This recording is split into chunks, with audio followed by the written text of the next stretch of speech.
on ESPN. We are not far from the Riverwalk to close out the regular season here in San Antonio. And at 5-5, Army has its eyes on a bowl berth as they step inside the Alamo Dome to match up with UTSA. The Roadrunners became bowl eligible just last week with a dominant victory over East Carolina. And hi there, and Thanksgiving weekend to you and yours, along with former North Texas quarterback LaDarren McClain. I'm Ted Emmerich. Natalie Calabat coming right up. You know, Army was one of the great stories in college football last year. They won 12 games and the American in their first year in the league, led by Captain America at quarterback Bryson Daly. This year, some heartbreaking losses. They took some time to find their new quarterback, LD. It's another native Texan back in his home state today, Cale Helms. You know, he's been phenomenal, and I thought he was dominant last week, even though in a losing effort against Tulsa, he had 159 yards rushing and 3 touchdowns, but he made this offense work like it's built to do. And when we talked to offensive coordinator Cody Worley, he said, hey, his toughness is what makes us go, and that's why this team will always be at every single game. And with his 15 touchdowns on the season, it ties him 5th in single season for the program at Army. And so this young man is certainly reeling off, and he's one of 4 quarterbacks in the nation with 120 yards rushing or more and 2 or more touchdowns in 4 games this season. This young man is fun to watch. And LD for UTSA, of course, Owen McCown does his damage through the air, and he's coming off a career game. You know, he's got that football pedigree. I thought he was surgical last week against the Pirates defense, which was #1 in the conference, mind you. And he was 73% completion percentage in the game, and I thought he was fantastic. And that puts him 2nd all time in touchdown passes with 54 at UTSA.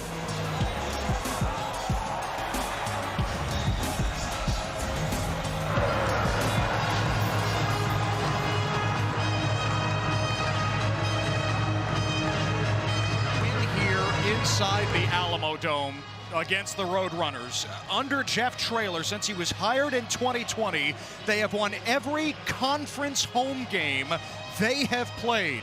25 up and 25 down. UTSA won the coin toss and deferred the option to the second half. So Jaffer Murphy is ready to kick away.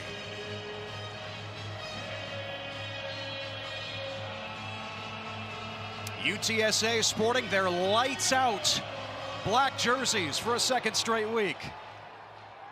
And off we go as Murphy puts it into the end zone. Army to start at the 25. Downstairs to Natalie. Guys, UTSA has started fast lately, scoring on 6 of its last 7 opening drives. But Army, they haven't allowed a first-quarter touchdown since September 25th. The Roadrunners offensive coordinator Justin Burke laughed when I told him that stat. He said he didn't even know that. He says the team's focus is just put good drives together and not think too much. The guys are excited to go out there and play, but he did credit the defense. He said they have a lot of play in that fast start, and of course, the offense is led by Owen McCown with a career-high 5 touchdowns in that win over East Carolina. Yeah, and that Owen McCown will have to wait because Army has the ball first, and Noah Short, the all-around weapon.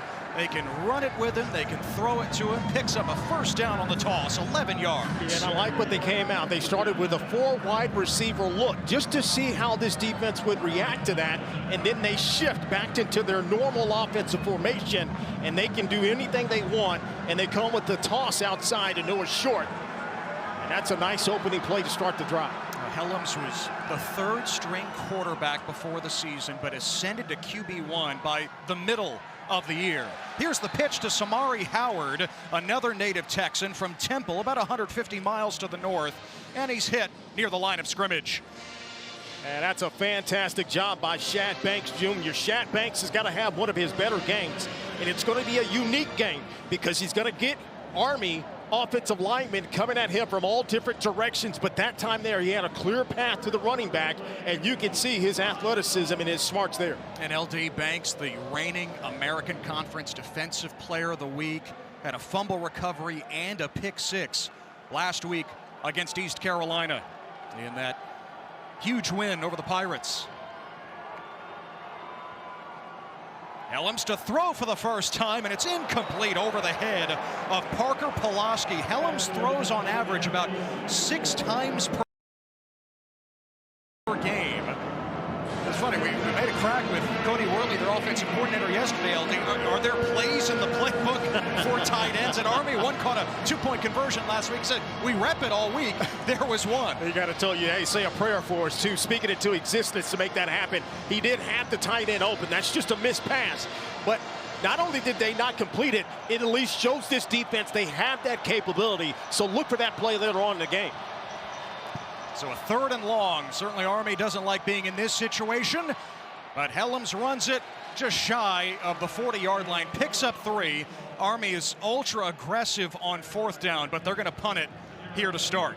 Well, that was the down and situation in this series. I thought the opening series for UTSA's defense was going to be critical because the game speed, you can only simulate so much in the course of a week. But that first drive, that speed can get up on you. But that is a great job by Coach Lepp and his staff to get these guys prepared this opening drive. And it looks like they're going to get the ball here. Yeah, the UTSA coaches said this week it is just miserable trying to prepare for everything that Army presents. The running game, the option attack.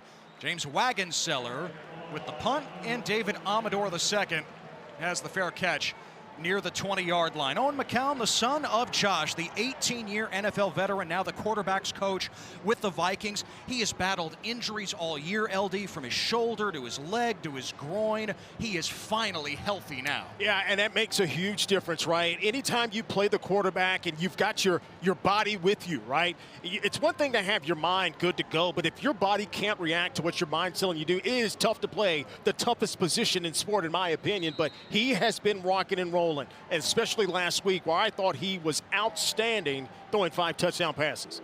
And he did that without his top receiver, Devin McEwen, who is back in the lineup today. Here's a screen for A.J. Wilson, the transfer from FCS Houston Christian. And it's a gain of about 4, tackled by Gavin Shields.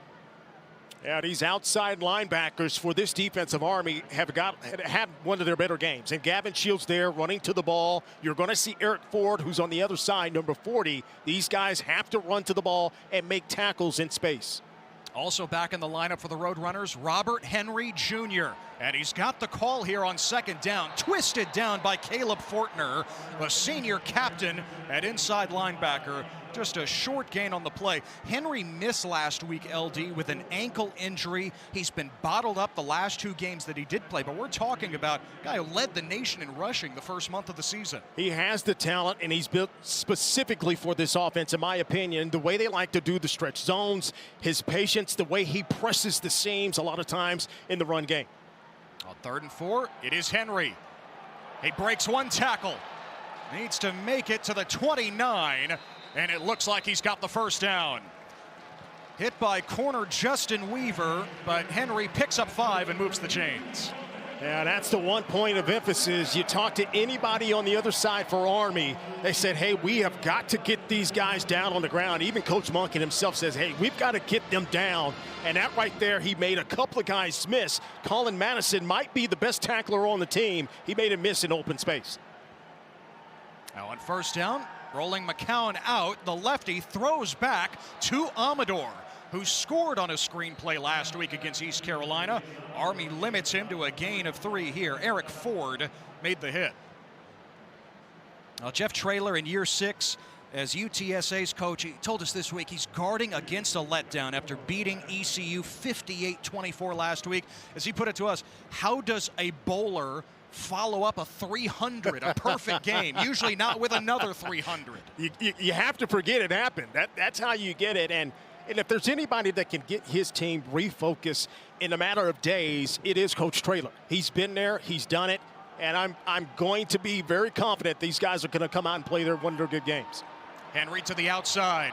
And he is cut down by Jaden Mays, the corner. Such a key for Army. The coaches could not stress this enough last night, LD. They have to tackle UTSA on the perimeter. Well, this is one of these teams that you just have to knock them out. And they're going to be physically tough at the point of contact, but the discipline. Watch the outside contain right there, and Jaden Mays goes straight for the legs to cut it out, so there's no chance to break a tackle. That's great defense there. Now you put the defense back in their favor to where you have this offense on 3rd and medium. Loss of a yard, bringing up 3rd and 8. Army sends pressure. McCown hangs in and fires a strike for a 1st down. It is Amador. Past the 50-yard line, he beat Mays for 18. And I can tell you this pass play does not happen if the pass protection is not outstanding. Look at the wall here. He's got time to look middle and then come back and throw the deep in route to Amador across the middle. And it was a fantastic route. He keeps separation from the defensive back, gives his quarterback a little space. Now on 1st down, McCown back to the air, and there is Devin McEwen. Missed last week with a hamstring injury, and he picks up 9 yards on 1st down.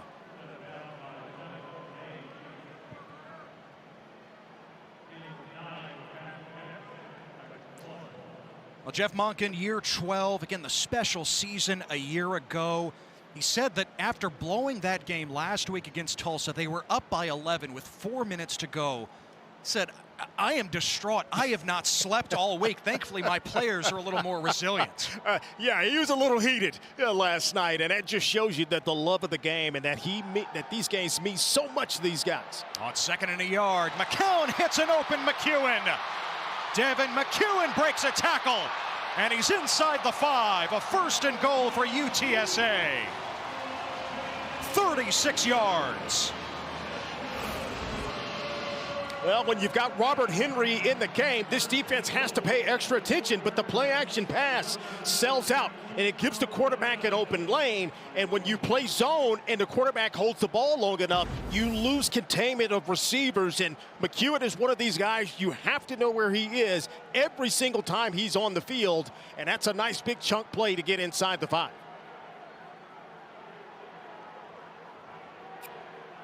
Amador in motion on 1st and goal, and McCown swings it to him. Amador, the high school quarterback, the flip.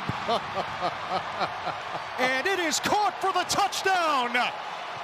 Patrick Overmeyer. So Jeff Traylor reaches deep into the bag to open the final home game of the season. Well, sometimes you've got to pull that play out from the back of the playbook. And this is one of these ones that you practice and practice and hope you get that perfect scenario the defense lines up in. And it was perfect execution there by the Roadrunners. And glad to see Overmeyer there in another touchdown. By the way, Overmeyer himself, a former high school quarterback. So Amador, a receiver now. And they're going to take a closer look just to make sure the play is under further review. And that's pretty standard stuff. They're reviewing every touchdown anyway. Usually not stopping play to do it, but you wonder if there is enough to overturn it. We'll take a closer look. And see how dangerous that is, but it's just a game of inches. And let's see if he gets a foot. And it's about which foot lands first. Yeah. That's the key here. That left foot lands out of bounds, LD. The right foot, it looked like they're landed in the end zone. Again, the ruling on the field was a touchdown. Is there evidence that is clear and obvious to overturn it? Yeah, here it is again. And right there you can see just almost knocks that pass down. Eric Ford did, and let's watch the foot. Which one comes down? I think that right foot landed first. Yeah, I mean, they're showing it up in the jumbo, drawn up in the stadium, and you can see the crowd's reaction now. And from that angle, it is almost simultaneous. From the other angle, it looked like that right foot came down first. I think it's bang, bang is kind of what it is. Yeah, that's a touchdown. Bang. Yeah, I think that's a great call. Yeah, that right foot comes down. He's got possession. It is secured, and it is a touchdown. So Patrick Overmeyer has his 3rd touchdown of the season, and once again, Jeff Traylor's offense scores on its opening drive. It's now 7 of the last 8 games that the Roadrunners have come away with points on their opening series. Michael Petro, the walk-on sophomore kicker. But it takes a unique breed to come into this building and win this game, right? You have to have something cut different, and Army's got that, right? They're unique on offense, and I'm telling you, you have to knock them out and take them out of their own misery sometimes when you play them head-to-head. Lloyd Benson brings it in for Army. Once again, they'll start from the 25. Yeah, the record overall for Traylor at UTSA at home here, 33-4. But again, Jeff Monken has 2 of those wins by opponents here on the ledger. Army had to punt on its first possession after picking up a first down. Cale Helms and company back to work.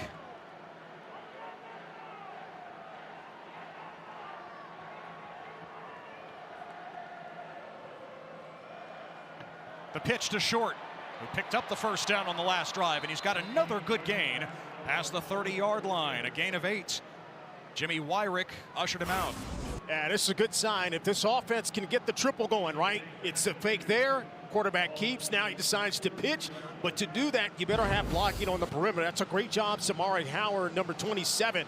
He maintains his block long enough for Noah Short to pick up nearly a first down.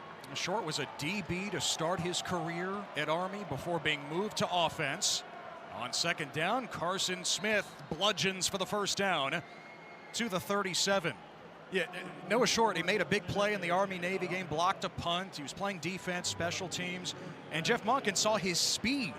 And so we got to put Noah Short on offense. Cody Worley agreed, so they moved him to that slot back position. Yeah, and he's fit in there really nicely, because now if they do decide to pass, if they've got that element, he's got enough ball skills that he can get out in these routes. And we've seen him here early in this first quarter, his ability to run the rock as well. Short, the motion man.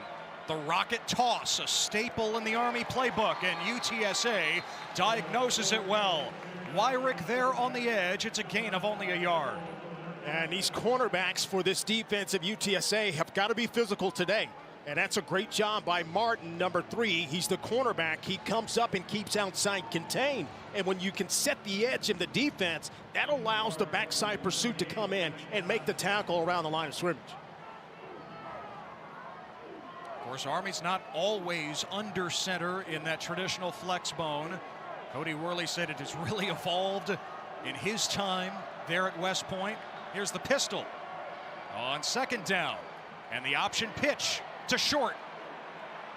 Finds the sideline, and Short up to the 46, just shy of the first down. Owen Pee-wee, the money backer, basically the nickel for UTSA, made the stop. Yeah, Cody Worley told us, he says, hey, we've got a little bit elements of all types of offenses.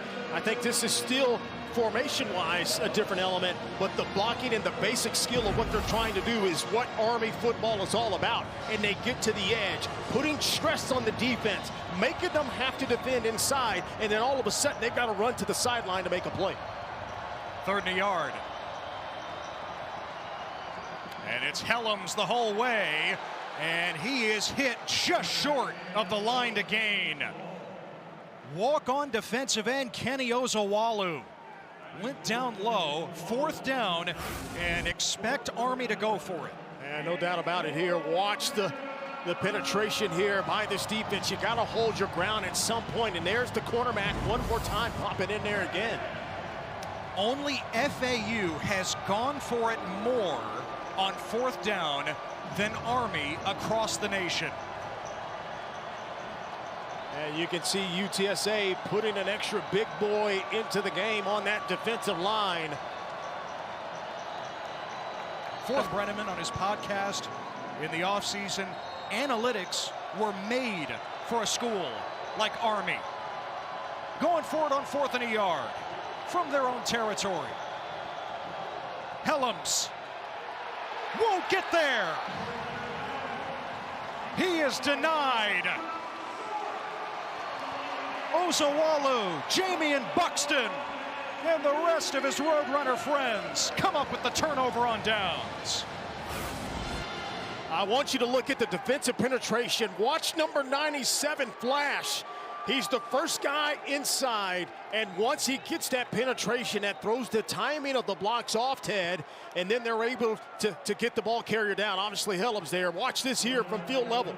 There it is. You got outside contained, so he can't bounce it, and the penetration from the inside is there. That is outstanding team defense, being disciplined, and playing your assignment football.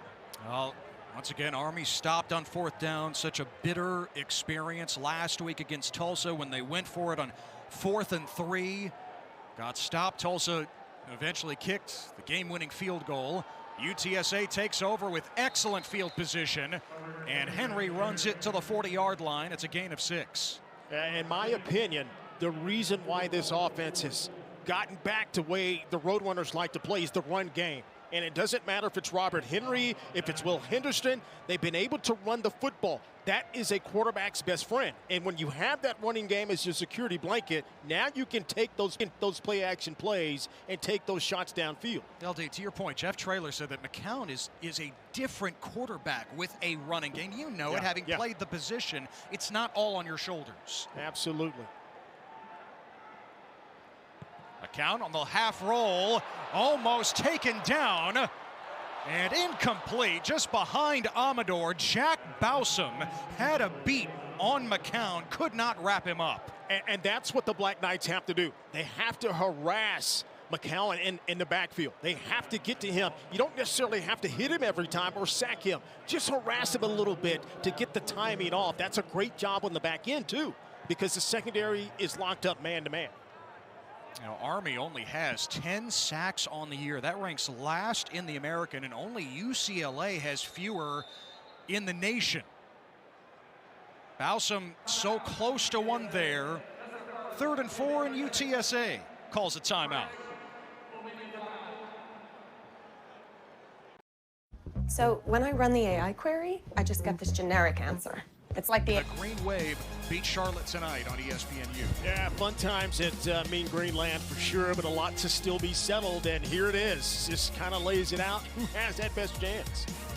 Of course, the 5 highest-ranked conference champions earn a spot in the 12-team college football playoff, and somebody from the group of 5 is going to be there. Most likely, you're assuming that Tulane beat Charlotte tonight, a 30-point favorite, that it would be that winner of Tulane and North Texas next week, assuming that's the matchup, would earn a spot in the playoff. What's at stake here in San Antonio? Army wants to go to a bowl game. They want that 6th win, and they want to stop right now. 3rd and 4 for UTSA. And it's Henry slicing ahead for the 1st down. Boy, Robert Henry Jr. looks just fine coming back from that ankle injury. He picks up 10 yards. This is a fantastic play call by Justin Burke, the offensive coordinator, anticipating the bailout by the linebackers in this coverage.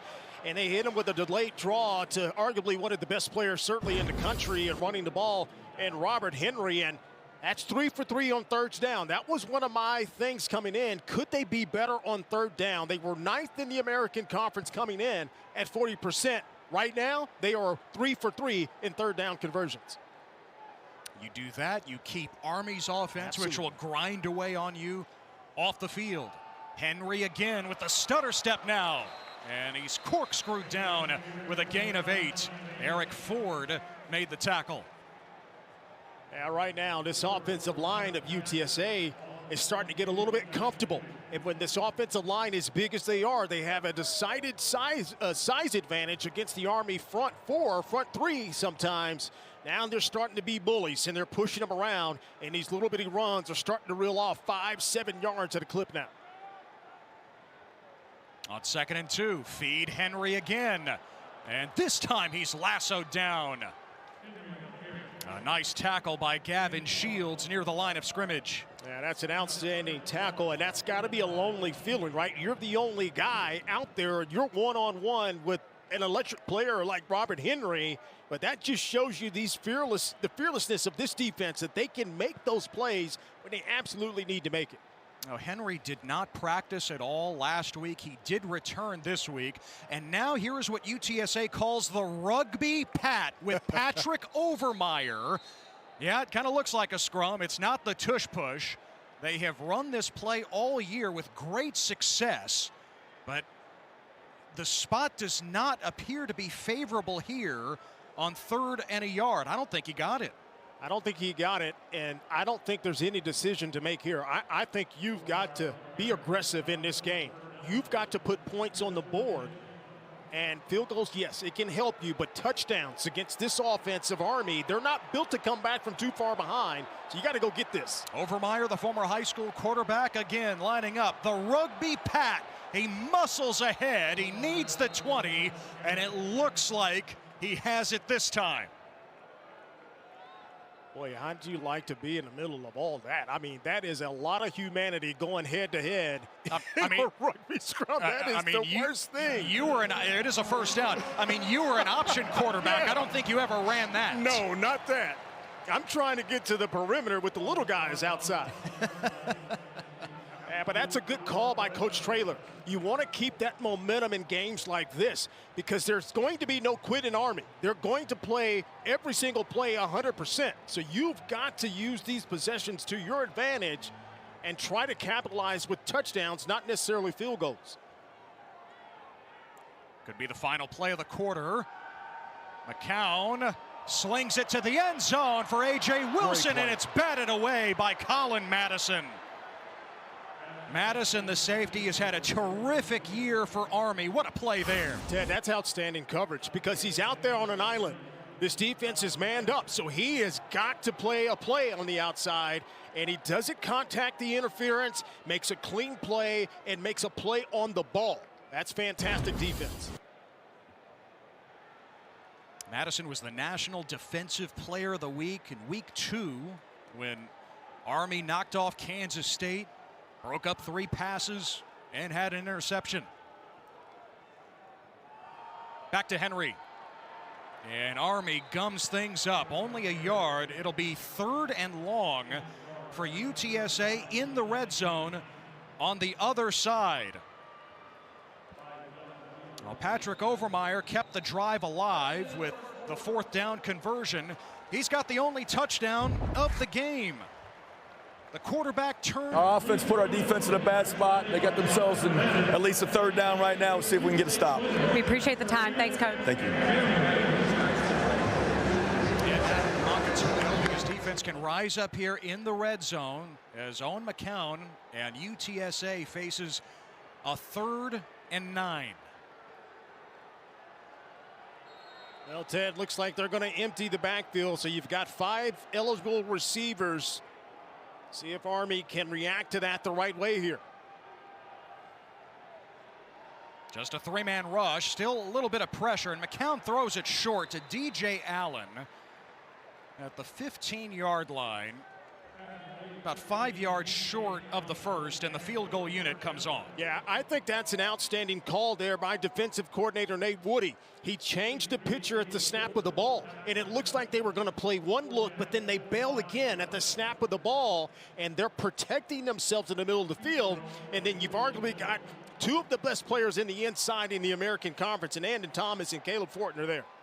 Michael Petro, the walk-on, was 3 for 3 last week on field goals after he missed a couple against Charlotte the week before. From 32, Petro drills it. And it's a 2-score lead for UTSA. So the Roadrunners do come away with points. 10-0 here in San Antonio. And Auburn, the Tide can clinch their spot in the SEC championship game in Atlanta with a win. Here in San Antonio, UTSA now up 10-0 over Army. Black Knights need a win today to become bowl eligible. Of course, they could pick up their 6th win if they beat Navy in a couple of weeks, but that would be after the bowl matchups are announced. They've got to do it today. Benson is driven back just past the 15. And, of course, a week from Sunday, we're going to find out the full 12-team playoff, the bracket revealed a week from Sunday, noon Eastern on ESPN. And from the American, from the Group of 5 LD, right now it is Tulane. Yeah. They have to beat Charlotte tonight on ESPNU. They have to beat North Texas next week in the conference championship, but the path is laid out for the Green Wave. Yeah, I certainly think so. And you got to think with A&M going down to the Longhorns last night, Texas Tech could move up into that third spot, especially dominating their performance today, but they still have to play BYU in the Big 12 championship. On first down, Helms keeps it for a couple. Yeah, it'll be Tech and BYU with a rematch in Arlington. Tech owned that first meeting in Lubbock. It's always tough to beat a team for the second time, so that is going to be a highly interesting ball game, and a lot to still be decided, certainly with this college football playoffs. Army has come up empty on their first two possessions. UTSA has come away with scores on their first two. On 2nd and 8, Helms, the pitch to Short, who's been productive so far. And here's another big run by Noah Short. Down the sideline. Does he have enough in the tank? The stiff arm at the end. And it's a touchdown. Noah Short going the distance for Army.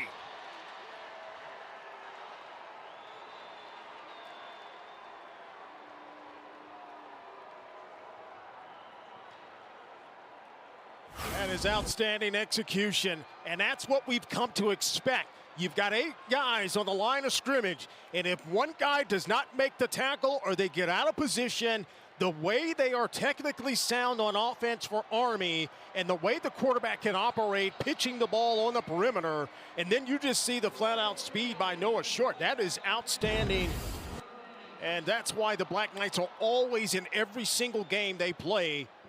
They're always going to continue to fight. Well, just like the UTSA touchdown, they're going to go under the hood to take a closer look at this one.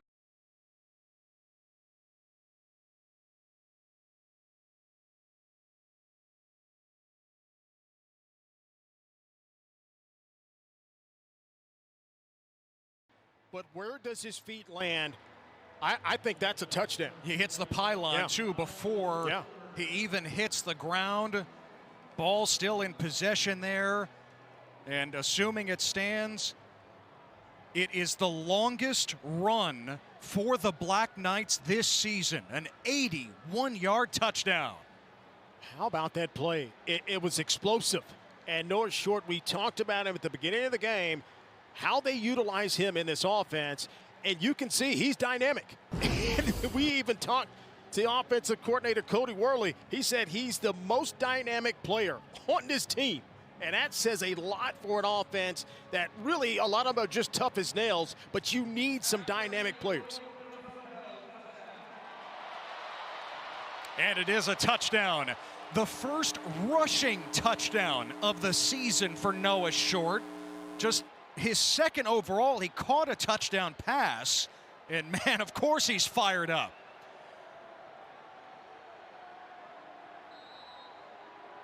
Much needed for the Black Knights. And they shift into the traditional PAT set.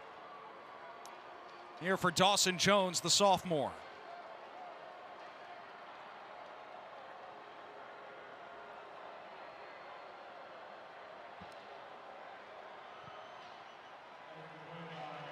Ten to 7.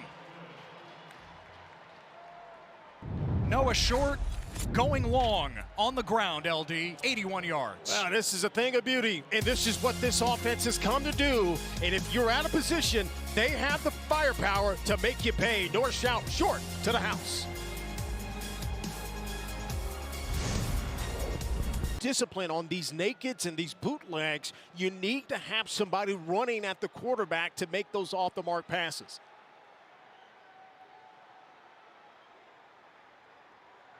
McCown fires to Amador, and lowering the shoulder. Amador right to the line to gain.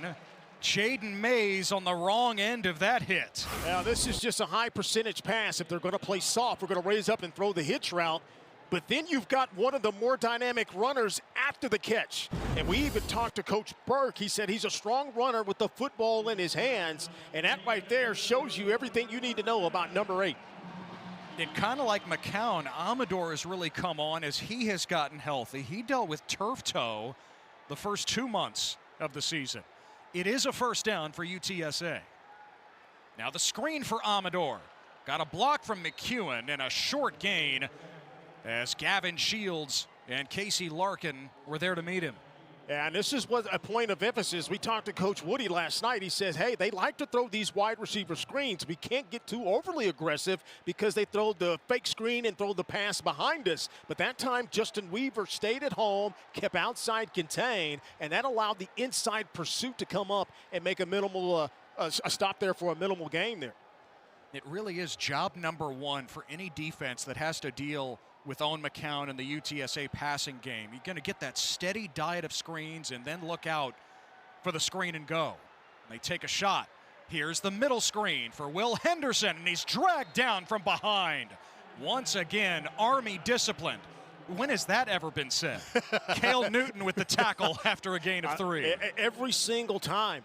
These guys, and you heard it from the coaches. We talked to them last night. Hey, we may not have the more talented players, but by gosh, we are going to be in the right position at the right time, and you are going to have to put us out to beat us. And that right there was a perfect example on defense. Now 3rd and 6. UTSA, good success on 3rd down so far today. McCown down the seam and almost intercepted by Colin Madison. McCown was trying to locate Overmeyer, and it was over his head. Oh, it's so close here. So close. And they got the play that they wanted. It was a too-high safety look. This is a great look here. You're going to throw to the middle of the field. That is going to be open, but you've got the trailing linebacker, Andon Thomas, underneath that you have to make sure you get it high enough. But if you get it too high, you throw it to that backside safety, and Madison almost had his 2nd INT of the year. Lloyd Benson awaits the punt from Aussie Cale Hogan.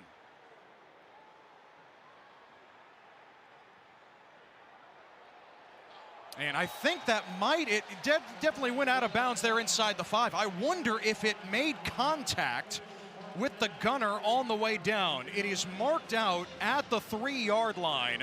An excellent punt by Cale Hogan no matter what. Boy, he hit this one perfectly. Yeah, let's take a look. I don't think so, Ted. It did not. I think it went right by him. Yeah, good camera work there, guys. That's what you have to do in these types of games. You know it's going to be grimy. You know it's going to be gritty in this game against Army. That's how they play.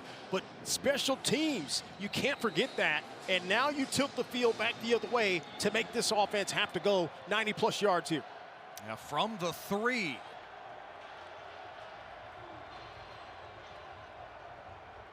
And the toss to short. A flag is down near side at the line of scrimmage. And Short can't get going. But again, a marker is down. Yeah, a lot of times if they let it play like that, that's more times than not against the defense. But we'll have to see. Let them sort it out.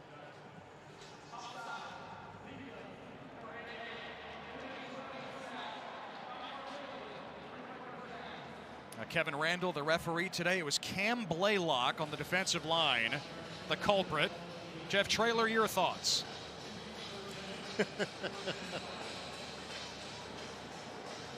And that gives this offense some space to where they're not really having their heels on the back of their own end zone. But this is a dangerous time, in my opinion, for this defense. This is where a lot of option teams, because they have so much space behind the defense, you get an angle of block, and you can bust another long one. Pitch to short and hit low by Wyrick. But another nice gain for Noah Short, and he moves the chains. Yeah, everybody always asks me, why do you run the option? Why do you pitch into the boundary? Well, the angles are shorter, and so the offensive line can get the alley seamed a little bit better. And when you have a receiver play side on the short side, it creates a nice little gash quick because the running back doesn't have to go very far to get to the alley. That time it was defended pretty well, but still a 1st down for the Black Knights. Helms from Tomball, Texas, the greater Houston area, gives it to Jake Rendina, who barrels ahead across the 20-yard line. So starting from the 3, Army trying to establish a little rhythm on this drive after the big play touchdown last time out. Yeah, that's one of the things in this offense. You think, hey, what about the fullback? Well, there he is, Jake Rendina. I mean, talked to Coach Worley. He said the most trustworthy player on offense. And that right there, you picked up a nice gash. And so now, even for this offense, every play in the playbook is open on second down and short here. Carson Smith takes Rendina's place at that fullback spot. And Short looking to throw. He heaves it. He wants Brady Anderson adjusting to the football. He's got it. A flag is down as well. Army can get tricky too. Oh, man, that's an outstanding adjustment by Brady Anderson.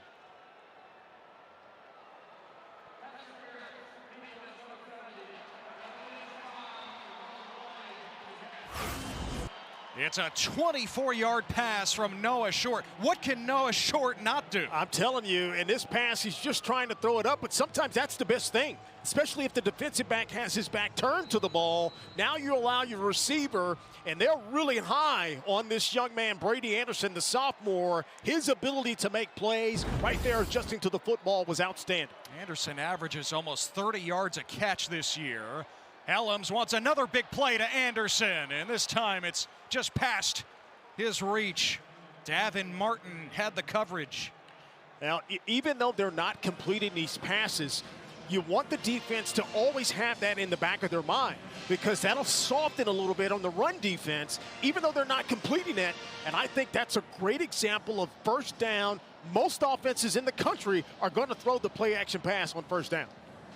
Coaches told us last night, we never expected Brady Anderson to make this kind of impact as a sophomore, but because of injuries, they had to count on him.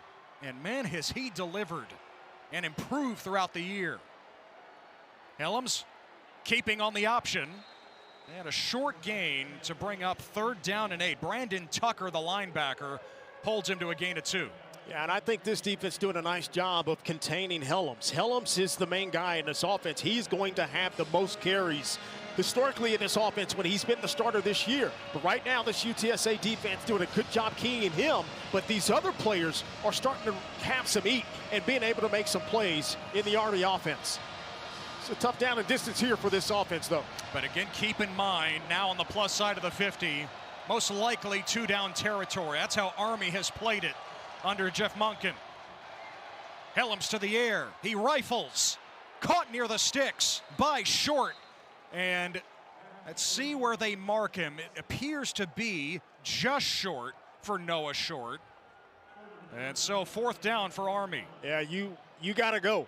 This is no doubt about it. Coach Monken historically has gone for this. You talked about it in the first quarter, Ted. I think this is a all the way go here.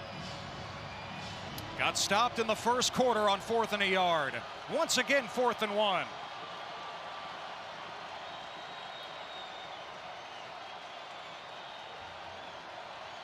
Plenty of time on the play clock. You got room to the top here. You got numbers to, if you want to go wide right here. Oh, and they snap it. Helms motioning for a timeout. Oh, man. What is happening? Oh, my. Oh, he got it in. Army granted the timeout. You know, sometimes you can overthink these short yardage situations. I know it is a big pivotal moment in the game. You want to maintain possessions, but this offense is good. They're built to get 1 yard. That's what they do. Don't change your philosophy in that. Be aggressive and just go get it. So you said you saw an opening there on the right side of the formation. Yeah, you can see the defense in that formation. I would be shocked if they don't come back in that same offensive formation, but you could see the defense cheat to the right, to the wide side of the field. So now Army has numbers. If they wanted to go toss sweep, if they wanted to go option, midline option, if anything they wanted to do to the boundary, they had the angles to get that yard for sure. They've also run sneak quite a bit, but in this case, it is almost a full yard that Jeff Monken's team needs. Once again, one of the preeminent rushing teams in college football. Can they pick up a yard to extend the drive? Helms, the Texas native. And Cale Helms knifes ahead for the 1st down. The drive rolls on for the Black Knights. Yeah, and that's what I saw. So they did come back in that same formation, and the defense did not adjust. And so that's a great timeout by Helms. Watch it here. They still have numbers, right? It's hat on hat, and that's all you need is to create a little bit of a seam for their quarterback. Jake Rendina threw a block in addition to the right side of that offensive line. Remember, this drive started at the 3, and now just shy of the 30-yard line of UTSA. Option the other way, and Helms forced down at the line of scrimmage. Damian Wimberly, the sophomore from Austin, a transfer from SMU, buried him. I'm telling you what, Brandon Tucker on defense, number 23, is having an outstanding game. He is being disruptive, even if he's not making the initial tackle, but he's back there throwing the timing of the option play off, and he was there again. And that's what made the quarterback have to cut back and not get to the perimeter and make that pitch. Yeah, Tucker, a transfer from East Texas A&M in the FCS. He was an All-American at that level a year ago. Coaches say he has turned heads all season when he's gotten his limited opportunities. The pitch to short. And to the perimeter. He is twisted down by Tyon Melton. The safety coming up in support of the run. And this is great job by Coach Lepp. Lepp is saying, okay, I'm going to take my corners out. I'm going to put my safety in the cornerback position. Now I've got an extra tackler in the box or even outside the box. And Milton has shown that he is not afraid of contact. That's a great play. And 3rd and 9 for Army, the 10th play of the drive. Yeah, I think this is two-down territory. It's all going to be predicated on what they do here. You don't necessarily have to get the first down, but you need to get at least half the yards to make here. Just like they did the last 3rd down. Pitching to Short the other way with some space, and Noah Short is awfully close to the first down. He is ruled out just past the 25. So it'll be 4th and about 2 for Army. This is where these defensive coordinators get gray hairs. They've got the defense and they've got the offense outflanked, but they don't make the play. Look at that. You're in position to hit the quarterback. Nobody is there outside to keep contained on the pitch. That's an excellent job by Helms to hold it to the very last minute and then kick it out to Short to where he can run to the corner.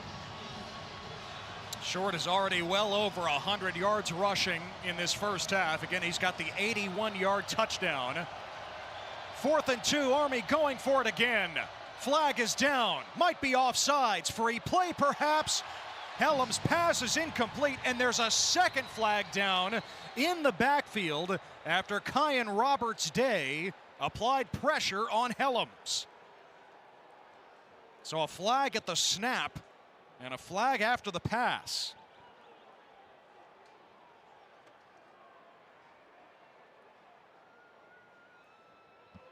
Yeah, that's just one of those things. This defensive line has been chasing and chasing. They've been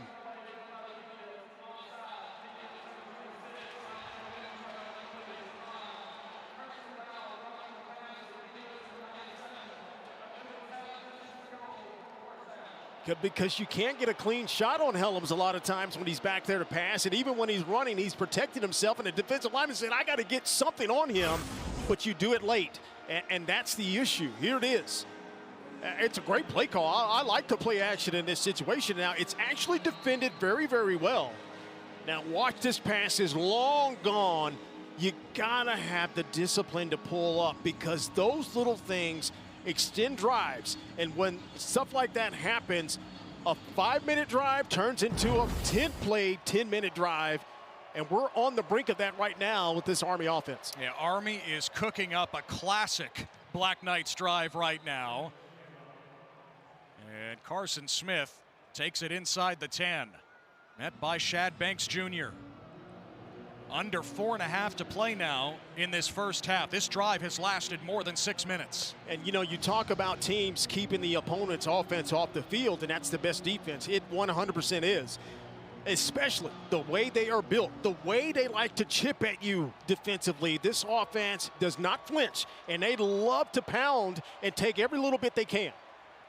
Helms hands it to Howard, and Howard is dropped right near the line of scrimmage.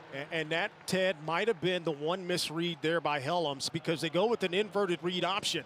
And when he's looking at that, he goes back and watch that tape, he's kicking himself because he probably could have walked in the end zone if he pulls it out of the belly. Instead, Marcellus Wilkerson hit Howard, and it's 3rd and 6. Once again, Army in 3rd and long.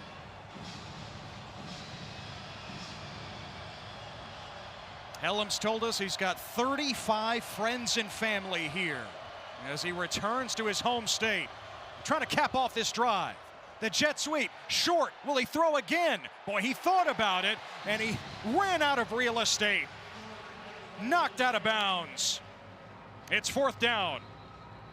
We got an injured road runner on that sideline over there. Get a little stop here, but this is probably one short, just needs to throw into the stands. The play is dead at that moment in time. You force it, bad things tend to happen when you hang on a little bit too long there. Kendrick Blackshire is the man down for UTSA. The inside linebacker right next to Shad Banks. Both have been critical for Jeff Traylor's defense this year. Blackshire, former top recruit, started his career at Alabama. He's really found a home here. Was briefly at Texas, just up I-35 in the spring of 2024. Battled injuries. He ballooned up to about 260 pounds before finding his conditioning again and settling into a starting role with UTSA. That would be a huge loss for the Roadrunners, especially against Army's offense. Yeah, he's a heck of a football player. Played at Duncanville High School and at dominant Texas high school football program over the years, and he was part of all their runs back in the day. And yeah, you don't like to see that there. Hope he can come back.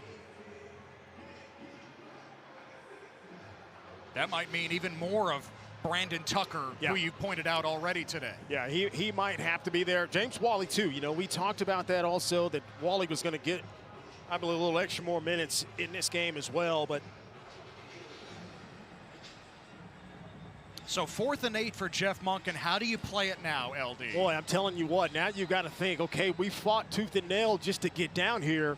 And I would probably go ahead and take the points, get to 3. You know, it's not a guarantee here from 4th and 5 or more. I think if it was 4th and 4, maybe half the yardage, I think he definitely goes. But take the points here, tighten this game up. Your team is battled. Give them a chance here.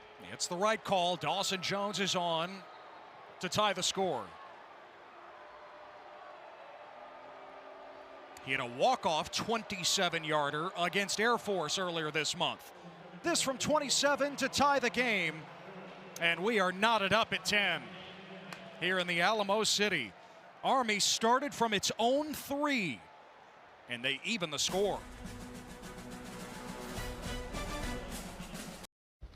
Football doesn't go down too easy. He's added a touchdown pass to his resume today, something Coach Burt talked about. He said he can do it all on the football field. He's had 5 catches and 1 passing touchdown, guys. And he's been the favorite target for McCown. And again, his pedigree as a high school quarterback at North Shore, one of the iconic high school programs in the state, the greater Houston area. Amador finally healthy and producing. Out of the 2-minute timeout, Will Henderson picks up the first down to about the 43-yard line, met by Shields. Yeah, first things first, let's get the first down. And then now let's get into our 2-minute offense if we can. And this is really the down and distance in the part of the field offensive coordinators do like to take that shot. Let's see if they do it here at play action pass. Get 2 timeouts for the Roadrunners. Oh, high snap. McCown handles it. Maybe a broken play. He keeps the whole way, and it's a positive gain to the 35. Hey, you'll take it any and which way you can absolutely get it. You want to keep going forward, positive momentum. Now they get into their hurry-up offense, and now with its 2nd and medium, the defense is going to declare themselves more times than not in the coverage-wise. Now, even with UTSA with 4 wide receivers, you're probably going to see more of a cover 2 look by this defense. Let's see how much room they give these speedy receivers as McCown throws to the sideline, and it's incomplete. McEwen couldn't gather it. in front of Jaden Mays. Yeah, great job there by this defense to change the pitcher one more time again. And they show a cover 2 look, and then they flex to a more of a quarters, even cover 3 to the boundary over here to where Madison is running at the flat, making that pass difficult to complete.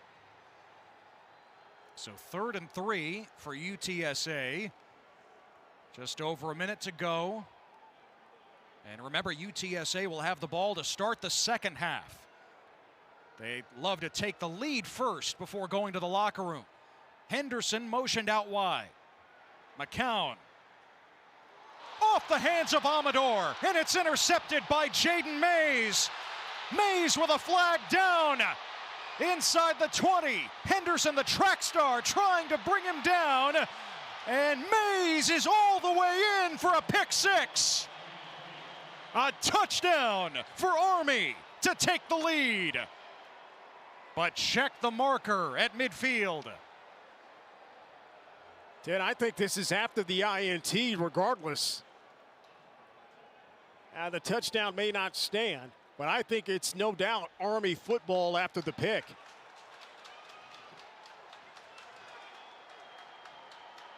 Kevin Randall going through all the signals there as he looks toward the Army sideline. Jaden Mays coming up with the first interception that Owen McCown has thrown inside the Alamo Dome this year, and Mays has the broad axe.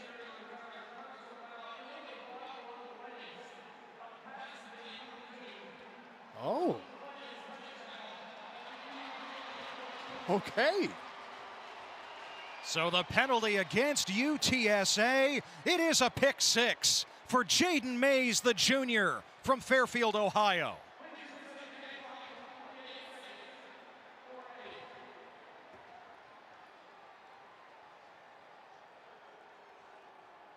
Owen McCown has played so cleanly here in the friendly confines of the Alamo Dome all year. 18 touchdown passes, and his first interception at home this year is a pick 6 for Mays. It's just a different animal when you play Army. Schematically, they don't do anything different than most teams across the country, but what is different is their ability to be 100% perfect in assignment football and being at the right place at the right time.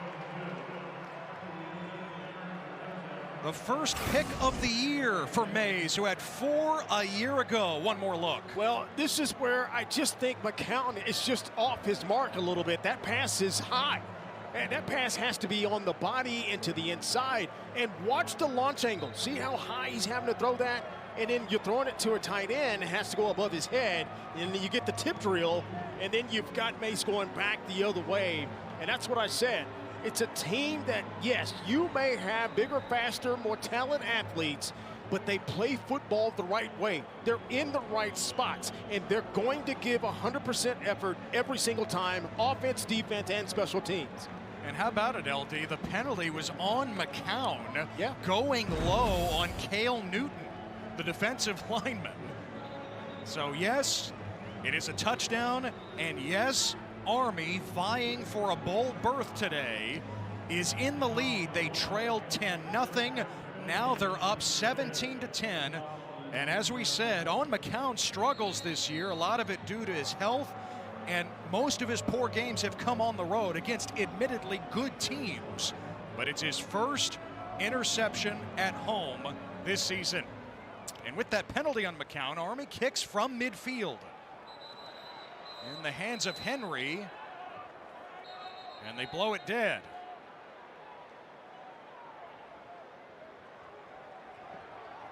There was an invalid signal given by a member of the receiving team by whom that ball was dead, whereas by the receiving team will be first down UTSA at that spot. Now you can't call for something that can be interpreted as that fair catch signal on a kickoff, and Henry, of course, such an electric running back, would have loved to have given UTSA a chance in the return game, but instead it's blown dead where he fielded it. Yeah. But isn't it amazing how this game just turned? You felt like UTSA, with the opening drive of the game, it was going to be a carbon copy of kind of what they did last week against East Carolina. but the mood all changed. Somehow, some way, Army has kept the explosiveness contained, and they've been able to make this offense get out of sync.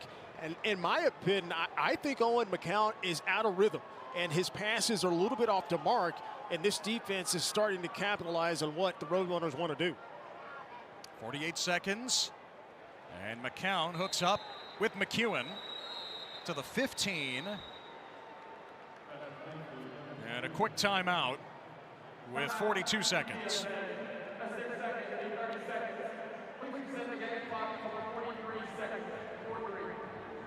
So they'll add a second here.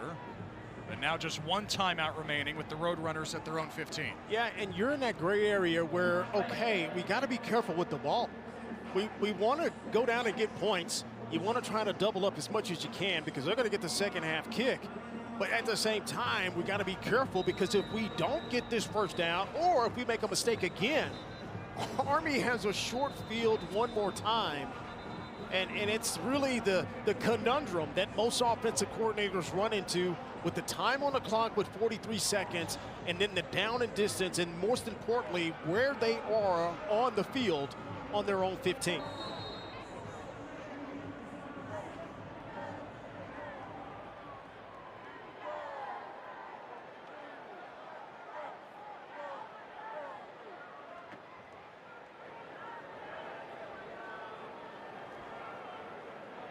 McCown stepping up.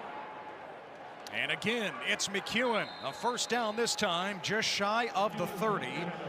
Mays had the coverage. Clock stops momentarily to reset the chains. That was a nice throw. That's the best pass he's thrown in quite some time. Right back over the ball and to the sideline, looped it high for McEwen. So he's having those struggles, just in my opinion, and watching him throwing to his right.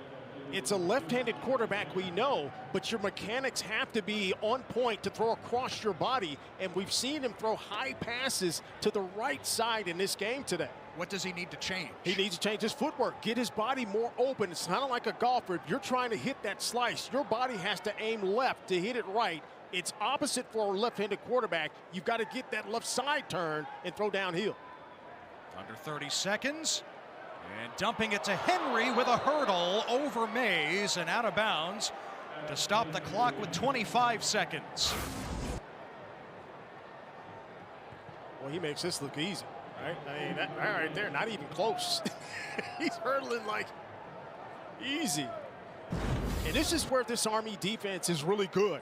When they force you into a kind of a hurry up, they can play so good back on the deep end because these two safeties are two of the smartest players in college football, and then they play deep enough, and they have good tacklers underneath. There's even one safety who's not even in the picture at the moment. He's so far back. And McCown hits an open target, and A.J. Wilson across the Army 45. Again, the clock stops for the moment at 16 seconds. Weaver made the tackle. UTSA still has a timeout. They'd love to save it. Block it here. And McCown kills it with 14 seconds. I think you need to get about 7 more yards here to have a realistic chance. Now, you keep in mind, you're indoors, so you don't have to worry about any kind of elements. And this is a great job of stepping up in the pocket and see how his passes are a little bit different going to the left. It's downhill. The spiral is tighter, and it's on point. That was a great job extending the play. An even better job by A.J. Wilson keeping himself alive. The target would be the 30-yard line, LD. Jeff Traylor told us he's comfortable from about 47 with Petro. McCown, can't take a sack, and he does get rid of it. Newton, along with Noah Nixon, turning up the heat. Yeah, good inside pressure there. This defensive line of the Black Knights, and that's a problem. When you get pressure in the middle, that is a nightmare for any quarterback. You'd rather have it come on your outside, but look at the pressure inside underneath. Great team defense. That's Cale Newton, number 97, 6'5", 265, sophomore, getting some action today. And Newton playing a lot today because of injuries up front for Army. 9 seconds, third down. McCown lasers it, wanted Wilson, it's incomplete. Larkin and Stephen Nadozi were back there for Army. And it's 4th down. They are not in Michael Petro's field goal range. It's not like Brandon Aubrey kicks for the Roadrunners. Right, when you cross midfield, you got a chance with Brandon Aubrey. And how about that defense of the Black Knights? They're going to give up some yards underneath, maybe from time to time. They're good at tackling, but they're not going to get beat deep. Any kind of mistake. And to start the drive, and he picks up a couple. What do you want to see from UTSA offensively here? I would like to see them committed and stay committed to the run game. You're going to have dirty runs, meaning you're going to have those runs where you're 2, maybe 3, maybe even 1 yards, but you can't get frightened away from that. You're going to have to continue to run because that sets up everything else this offense likes to do.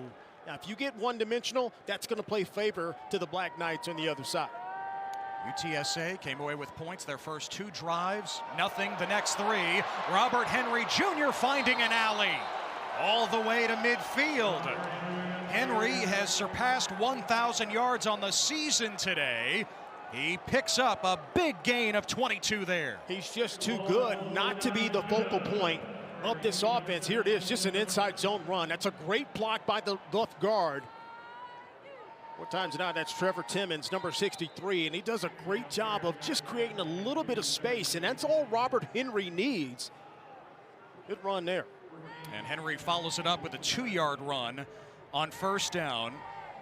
There are few big play backs like him in college football, but Henry slowed by injury here late in the regular season, ramping back up in practice and back on the field here today after missing last week. McEwen also back from injury today, and Devin McEwen is out across the 45-yard line to set up 3rd and 3. And to me, that play there is an extension of the run game. That's just like a long handoff, high percentage play. You've already got receivers and tight ends upside blocking. It's a screen play, but technically it's in that running game kind of foundation, if you will. High percentage, and now it sets you up at a favorable 3rd down. They were pretty good in that first half. 4 of 9 3rd down conversion. They got to get this here. Roadrunners need the 41 of Army. Overmeyer, the tight end, the motion man. And Henry searching for daylight. He is dropped at the line of scrimmage. And Thomas was there, LD. I'm telling you what, these 2 inside linebackers, 51 and 53 at home, they're not the biggest guys. They may not even be the fastest or strongest, but they are absolute football players, and they will stick their nose in the muck amongst these 320-pound apiece offensive linemen. And the Roadrunners keep the offense on the field in plus territory, 4th and 3. Going for it. Is he going to have time? If they do decide to pass, this pass rush has been very, very good. Screen from McEwen, hit immediately by Mays and others. Pack of piranhas in the water, and it's every man to the football, and they rally. Here it is again. This is a great angle of it. You're running to the football. Everybody get a piece of the ball carrier.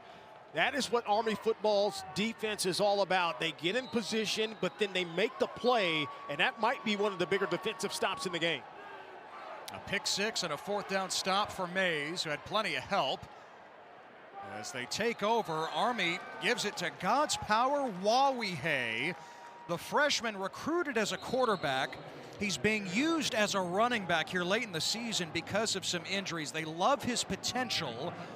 Picks up about 3 yards on 1st down. Well, Coach Worley told us that they love recruiting quarterbacks, and it's all about projection and what they see the players coming in. They may come in as a quarterback, but you may not finish your career at Army as a quarterback. You could be a receiver, and obviously in this case here, we see a quarterback going to running back and being effective.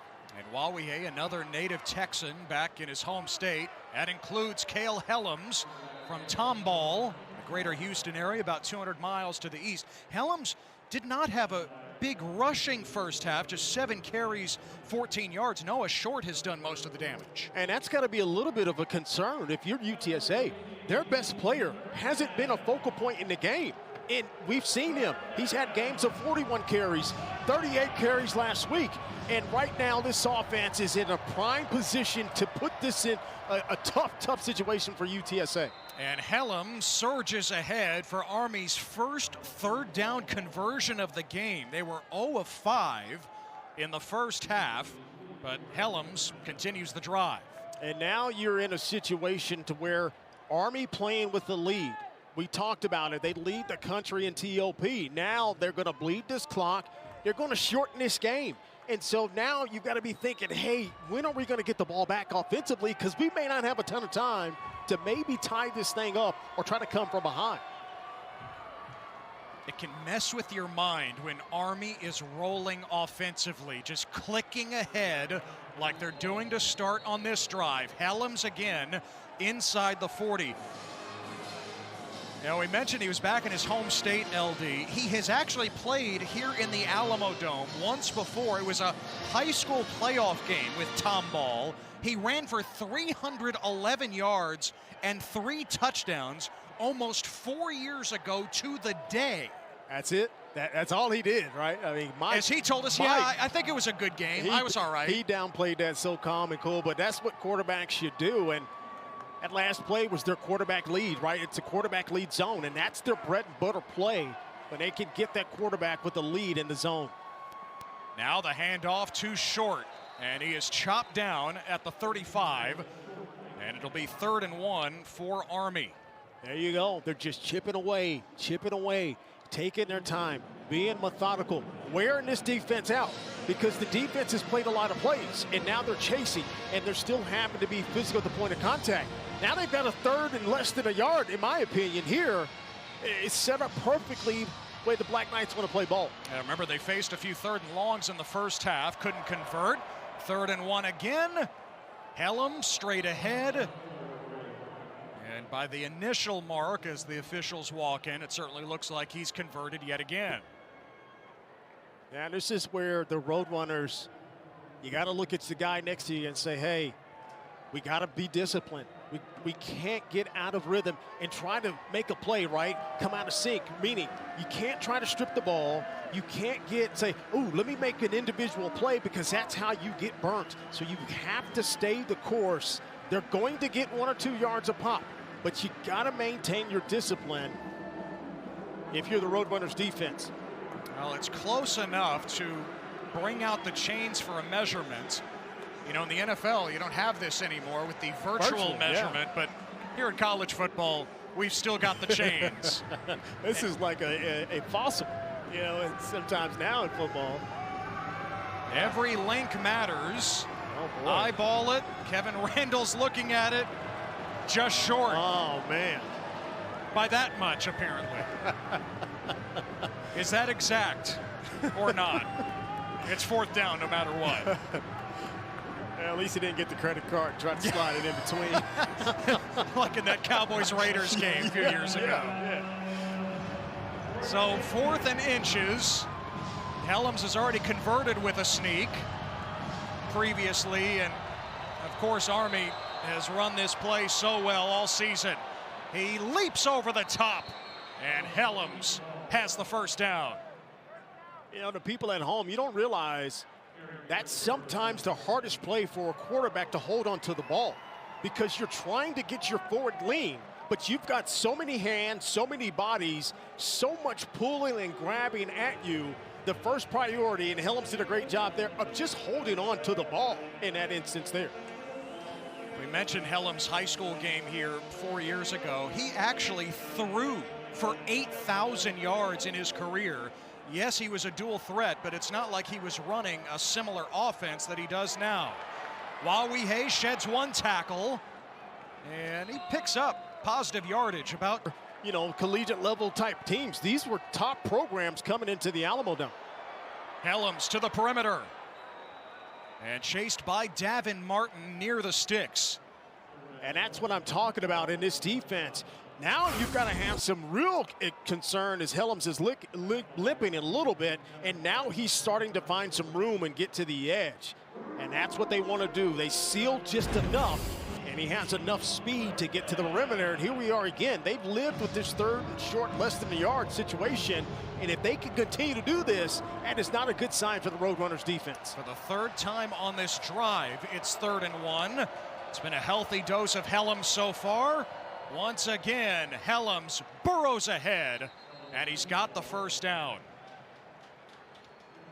You know, Jeff Traylor was asked before the season about the home environment, the advantage here at the Alamo Dome, that win streak, all of that in conference play. And he said, you know, I just watched Avatar, and I feel like our team is like the Na'vi and their relationship with their home tree. I agree, yes. That's only agree. Only Jeff Traylor can come up with that. And he's one of the best you could ever talk to in a meeting like that. But I understand. And he's perfectly right, because they are tough to beat in this place. Now a handoff to Carson Smith, and he trudges into the red zone. A gain of 3 to about the 19. Yeah, what did Jake Sully say in Avatar? This is our fortress where we make our stand. They need one right now against Army. They need it, because Army is doing the equivalent to death by 1,000 cuts. They're just chipping away, like I said, and they're just milking the clock. They don't care to get these big explosive plays now. If they can get 2 or 3 yards a pop, they are in good standing in what they want to do. Now in the shotgun, and it's another keeper for Helms, and is hit right at the line of scrimmage. No gain on the play. Owen Pee-wee. Yeah, that's his last name, making a big play for UTSA, and another Roadrunner defender is down.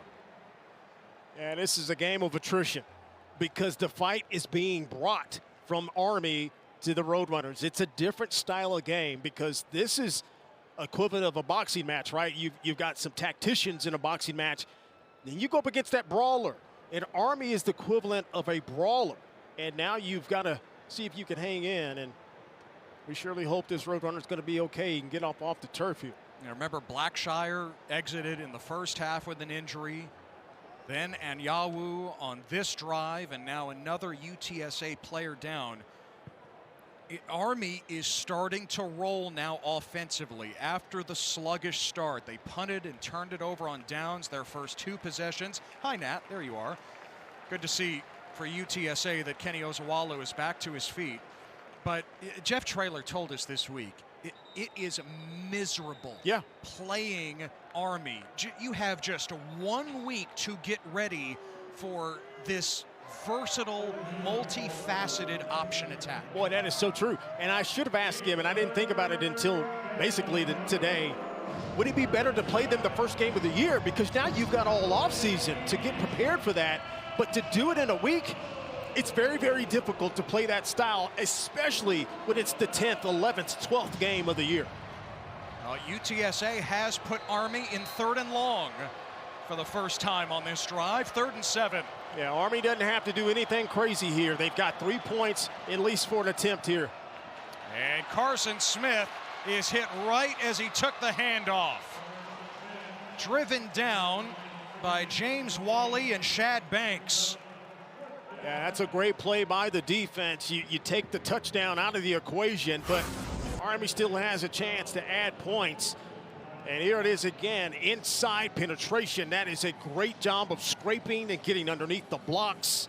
And that's what they need more of. Jimmy Wyrick coming down from his safety position, flying in, making a play. Dawson Jones hit from 27 in the first half. This from 37.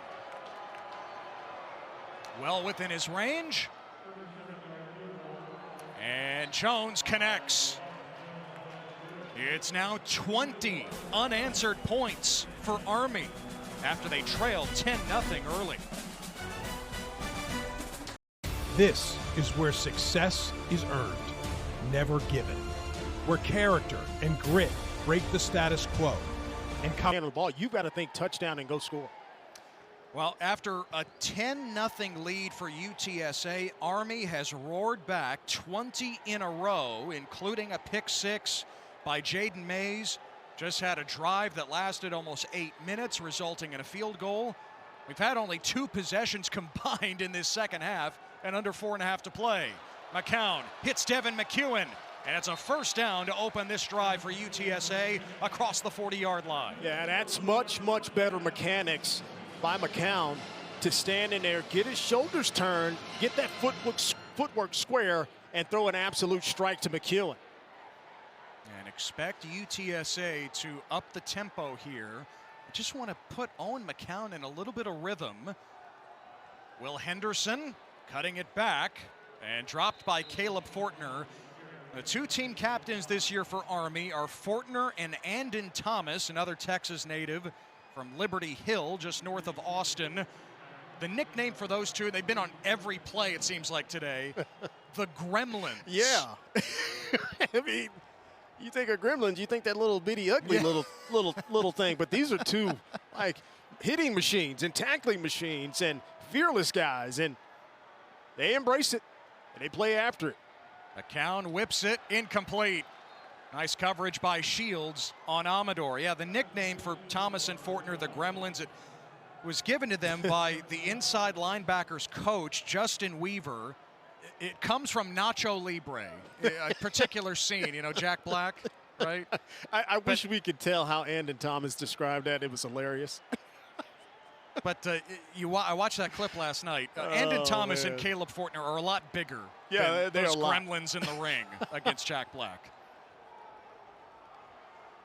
3rd and 7. And here come those inside backers. And McCown's pass is incomplete. He wanted Houston Thomas.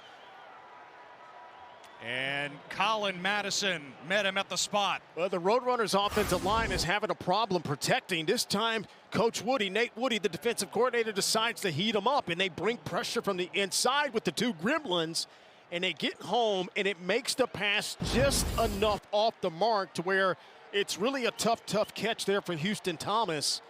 And that's what they do. They get you to first. They may have some success on first down. Second down, they get you, and then they put you in that 3rd and 7, 3rd and 8 range, and then they can get exotic defensively and make you have to punt the ball.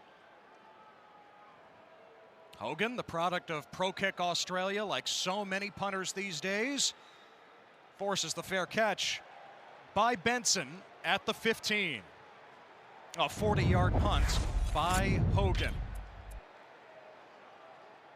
Well, Cale Helms eclipsing 1,000 yards on the ground this season. And look at all of these stellar Army players that have surpassed both 1,000 yards and rushed for at least 15 touchdowns. This is elite company for Cale Helms. It really is. And right there you see Bryson Daly. And yeah, you're right at the beginning, Brian. That is Captain America to be put in that same class. And he even mentions as Bryson Daly as a mentor. And he was able to watch the QB last year and how he led and how he took the weight room and everything serious. The pitch is snuffed out. Noah Short dropped for a 5-yard loss.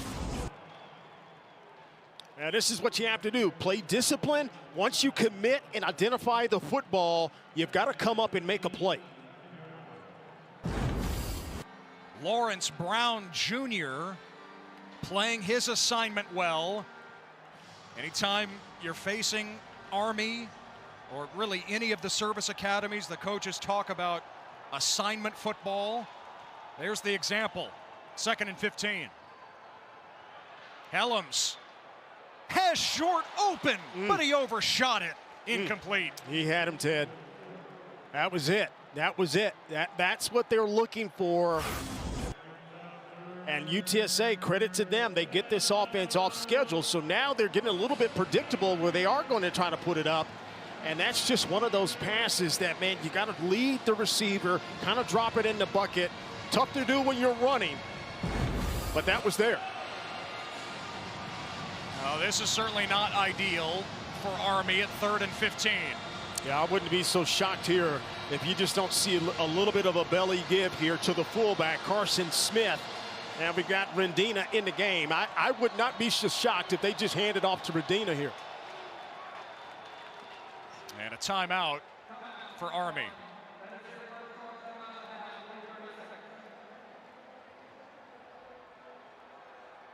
I love what Coach Monken is doing. He does not waste time or possessions, right? Every situation, no matter if it's in the first quarter or here late in the 3rd quarter, Let's get it right. Let's all be on the same page so we can execute to full execution max if we can. And if we have to punt, that's okay. We're up 2 scores, but let's just be on the same page and protect the ball first and foremost. Well, the American on ESPN Plus is home to 40-plus college football games, including this one, of course. Over 1,000 exclusive live events in every American Conference championship throughout the season. For more information, head to stream.espn.com. Again, Army trying to secure a bowl berth for a second straight year. Won the American in its first year in the league. Went 8-0 in the regular season. Beat UTSA up at Michie Stadium to earn the right to host the championship game last year. And this year against UTSA in late November, they're trying to pick up that 6th win before they play Navy and earn a bowl berth. 3rd and 15, Helms heaves it incomplete. Once again over the head of Noah Short. Wyrick was in coverage. It's 4th down. Well, that's a lot of trust in your quarterback there, Helms.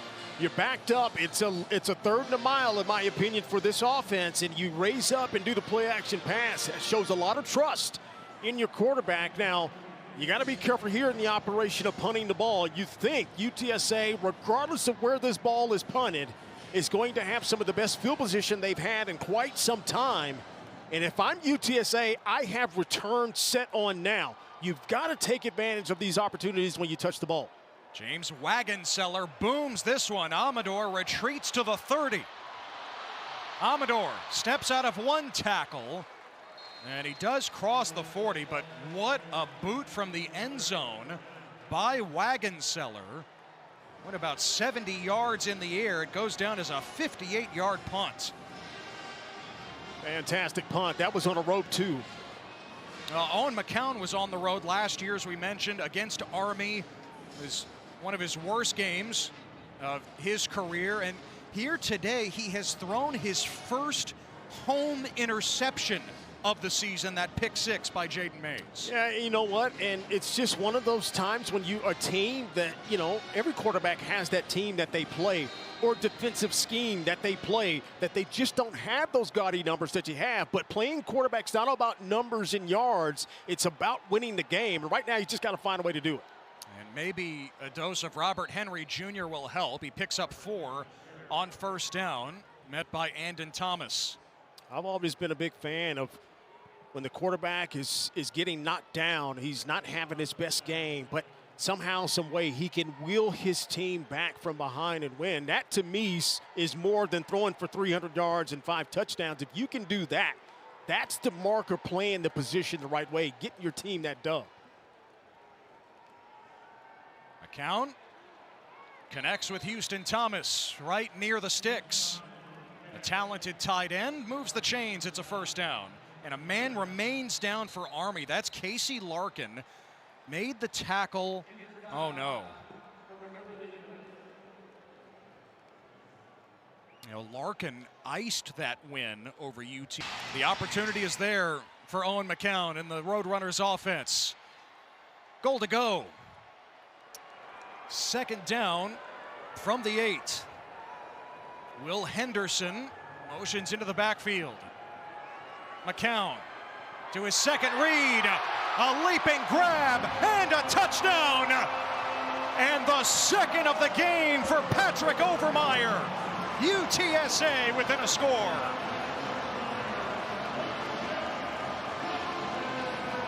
You know, Ted, sometimes to play Army, yes, it looks good on paper, but sometimes your guys just has to win. And right there, if you look at your tight end, Overmeyer just wins his matchup. And it's a good pass there by McCown to just throw it high enough, back shoulder, to where his guy can see it and make the play. X's and O's are great sometimes in most games. But when you play Army, your talent and a guy just has to make a one-on-one play to win. And Michael Petro makes it a 3-point game here in the Alamo Dome, where that man has never lost in a conference game as the coach here at UTSA over the last 6 years. Yeah, he's always calm, right? Even in that interview with Nat, know, he was real calm. He said really plainly what they needed to do, and here it is. You get the matchup that you want. Yes, that play is supposed to go backside. He looked to his right, but then said, know what, I like this matchup a little bit better if I throw it high. And Overmeyer's such a good athlete at tight end that he can win that matchup, which is a very good safety that's in coverage right there as well. So 2 touchdowns for the sophomore Overmeyer, who is a cousin, LD, of Kyle Rudolph, who spent 12 years in the NFL as a tight end, of course, was a star at Notre Dame. Well, I'd be picking my cousin's brain for sure. Playing tight end. I think he has. It's showing on the field. Absolutely. UTSA led this game 10-0 early in the second. Army scored 20 unanswered, but UTSA punching back. And Army, with their lead trimmed to 3, bringing Cale Helms back onto the field. Well, the offense was really clicking there on that drive that ended in a field goal to start this third quarter. Had to punt the last time. What are you watching at this point? All Army needs to do is do what they're doing. And if they can end drives with kicks and not punts, they're in pretty good shape because they're going to milk this clock down. Keep in mind with the time of the game now, when they start this clock, 14:55.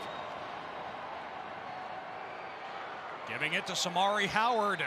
And Howard makes it to the sticks. A gain of 10 on first down for the native of Temple, Texas, just up by 35. And I think it's been really good today that this offense has some other players come up and make plays. You know, Noah Short kind of got the thing started.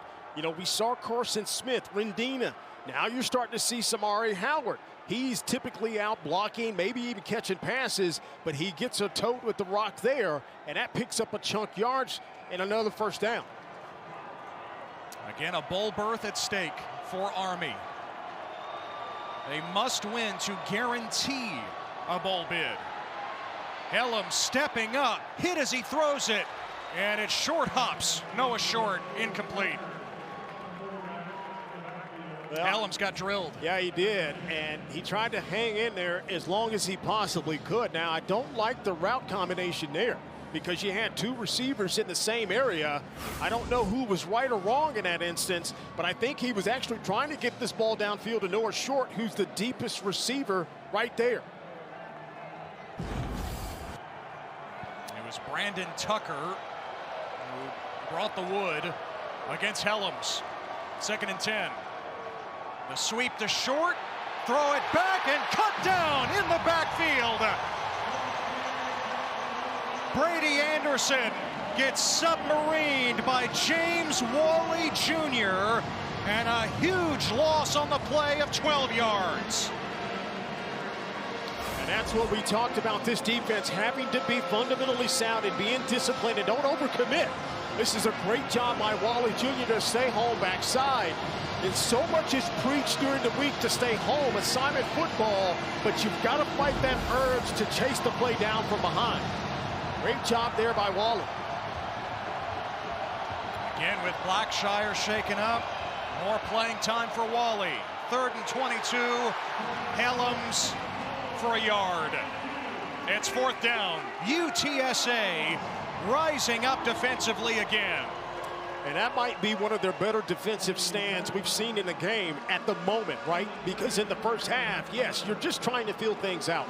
But when the game is coming down to crunch time here in the 4th quarter, now this defense needs to rear up and continue to record this season with a win today.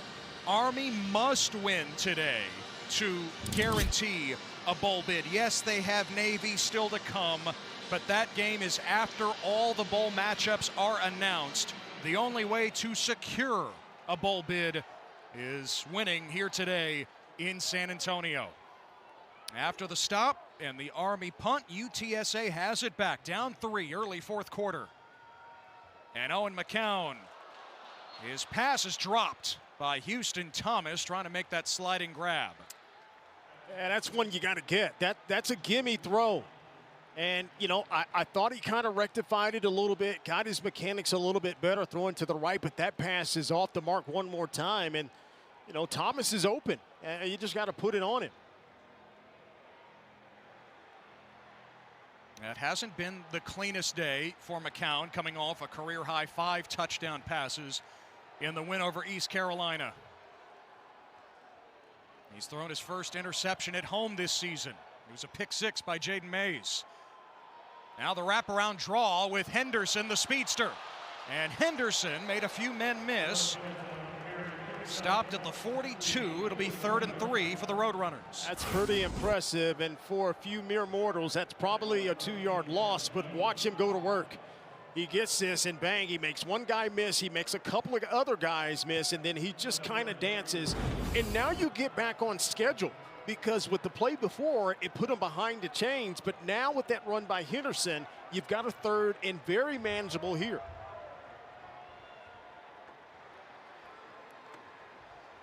Jamel Hardy goes in motion. McCown throwing back to Henderson. And the cutback earns him the first down. And Thomas was there in the end. First down for UTSA. Yeah, Coach Traylor saying, hey, that should have been a face mask, and I got to agree. That should have been a face mask call. It's pretty blatant. And this line judge, I don't know what he was looking at. Yeah, he kind of snagged it. He didn't hold on to it, but you still got to throw the flag, and it may have been the 5-yard variety penalty, but it wasn't just the shoulder pad. It is a first down. No penalty. Now Henderson with more space, with a blocker in front. Will Henderson tripped up by Thomas, the Texas native. That's the only thing that prevented the touchdown. Well, nothing is more frustrating for a defensive coordinator to call the perfect play. They call a corner fire. But Mays has got to make the play. And if you don't make the play, your defense is already out of position. And talk about the speed. Henderson almost took it there. 41 yards. And they feed Henderson again for a couple to the 11. Yeah, I like what they're doing. They're getting different packages in the game with Henderson. And Henderson, the faster of the 2 running backs, in my opinion, he's able to maybe see something a little bit different than what Henry is. And that's no fault of Henry. It's just the element of being a human, right? You see blocking differently. We see everything differently. And Henderson right now benefited on the last play before. And you can see why he's still in the game now. Yeah, Henderson coming off back-to-back career games, over 100 yards with Robert Henry ailing. Number 2 back today. McCown the shovel pass to Thomas. And he goes airborne to the 7. So 3rd down now for UTSA.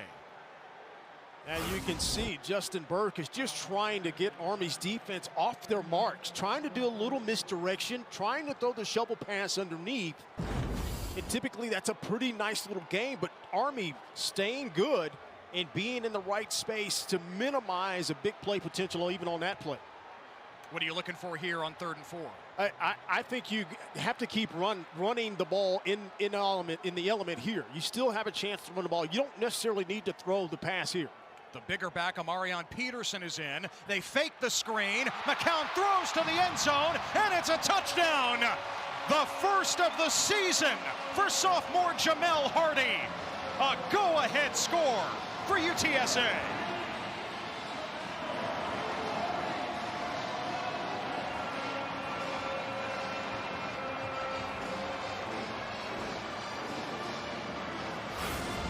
Well, Ted, like we did on the last touchdown play, sometimes your guys have to be football players and just win. This is not where the ball should have been thrown. They've got triple coverage there, but Hardy's a big physical wide receiver, 6'2", 295 pounds. And if you just give him a chance to make a play, it's like basketball, blocking out, getting that rebound. But this case, it's a TD for the Roadrunners. Now UTSA has rallied from down 20 to 10 to up 24 to 20 as Owen McCown puts the Roadrunners in front.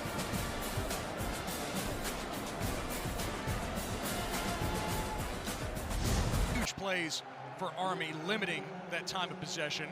But now it's Cale Hellum's turn, trailing again, down 24-20, fourth quarter, his return to Texas. It's a moment that he probably dreamed of. Absolutely, and this offense cannot afford to get behind the chains. They have to have somewhat of some success on first and second down, because when they get in second and long or even third and long, boy, that is not their game. The option pitch to short. And not much room along the sideline. Yeah, Shoved out. And I don't see a flag, but it was awfully close to that territory. Well, I think the line judge was trying to grab his flag, but it was too deep in his pants and he couldn't get it out. Otherwise, that's a late hit out of bounds. But no, incredible. He could have thrown it after, but no. That's a 100% a flag. Give it to short again, to the other side. And he spills across the 30-yard line. Ty and Milton knocking him down. Third down for Army. They need 4. So it's the gift and the curse for this offense. They'd like to go attack the perimeter, but if you don't block it 100% clean, well, now you play into the speed of this defense. And the speed of the defense can make up for any kind of miscalculation schematically, and you're seeing it on the last 2 plays here. Army has struggled mightily on third down here today. Hellum sticks his nose in, and he picks up a couple. It's 4th and 2. And yes, even at this part of the field, it is decision time for Jeff Monken. Yeah, I think he's made his decision. You don't see the special teams running on. You see Hellum still in the game. Jeff Monken has gone for it from his own 10 in his 12-year tenure. He's going for it here in the fourth quarter. An offense built to pick up 2 yards. They need him here. Short in motion. Hellum's got hit, and the toss is caught. Underthrown, but taken in by Samari Howard, adjusting to the football. A gain of 15. Oh, Ted, oh my gosh. Put that in the highlight reel for Hellum's. Under duress, falling back, getting hit. It still gets enough out for the pass. Ran into his own man on the dropping back.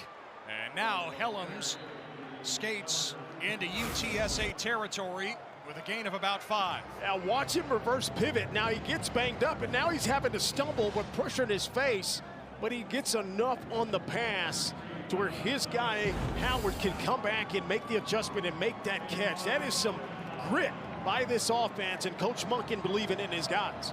Just the second completion of the game for Hellums. He's 2 of 7 for 20 yards.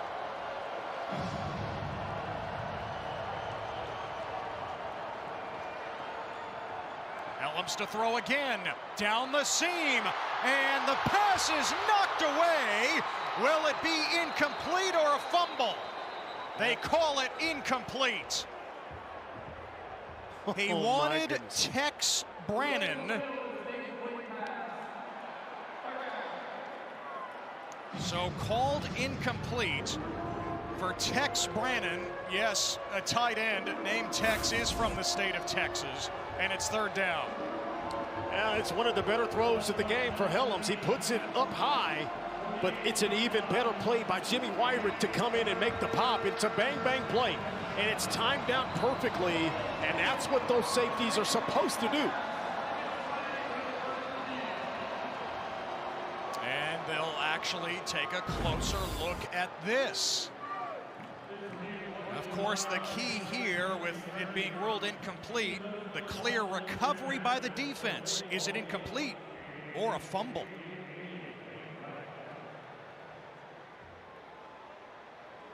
Great news from Jeremy in sales. He's loving the AI sales agent. Oh, yeah? Yeah, he's following up the lead. Return the call that was already made on the field. And there was a clear recovery by UTSA, but certainly not enough evidence to overturn that. 3rd and 5 for Army, down by 4 in the fourth quarter. Short on the jet sweep. And Short is buried at the line of scrimmage. No gain to bring up 4th and 5. Boy, UTSA has shored up their defense because now those edges were pretty clean for the first part of the game that Army was getting to the outside. Now UTSA is beating Army to the punch. Yeah, and I think you got to go because now time is not on your side. You need the football. Can Helms and his homecoming deliver on 4th and 5? 3 edge rushers, and the jump ball is pulled in by Parker Pulaski, the starting tight end. First down for Army. This is incredible. Just when you think they may be dead, here they empty the backfield and they get the tight end. He runs a seam right up behind his linebackers and he's wide open, and it's a perfect pass, and he brings it down. Just the 3rd catch of the season for Pulaski. Under 5 to play, a first down. Helms follows Rendina into the hole and across the 30-yard line, a gain of 5. Now, if you're UTSA, you got to get your mentals right now because now they've converted a couple of big plays here on 4th down on this drive, and you figured you had them dead to rights, but they keep fighting back. So now you got to regroup mentally and make sure you stay in this game and be disciplined like you have been. Otherwise, this is where Army can raise up and they can hit that big one running the ball. Not necessarily passing, but running the ball.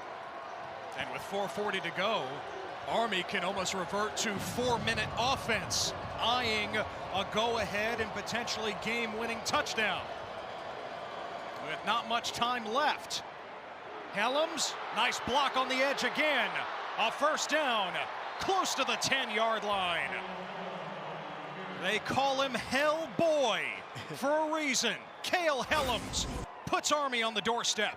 Well, Cody Worley saved this one. This is a inverted read option again, but this time they bring the backside tackle, Teddy Williams, number 74, and he gets a great block to create a little bit of a seam, and then you essentially have a running back at quarterback in Cale Helms, and he's able to get the seam and crease him.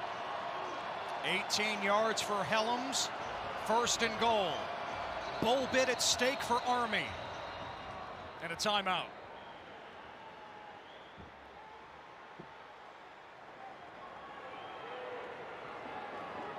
Who called it?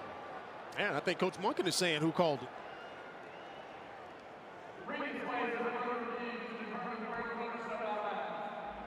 Okay.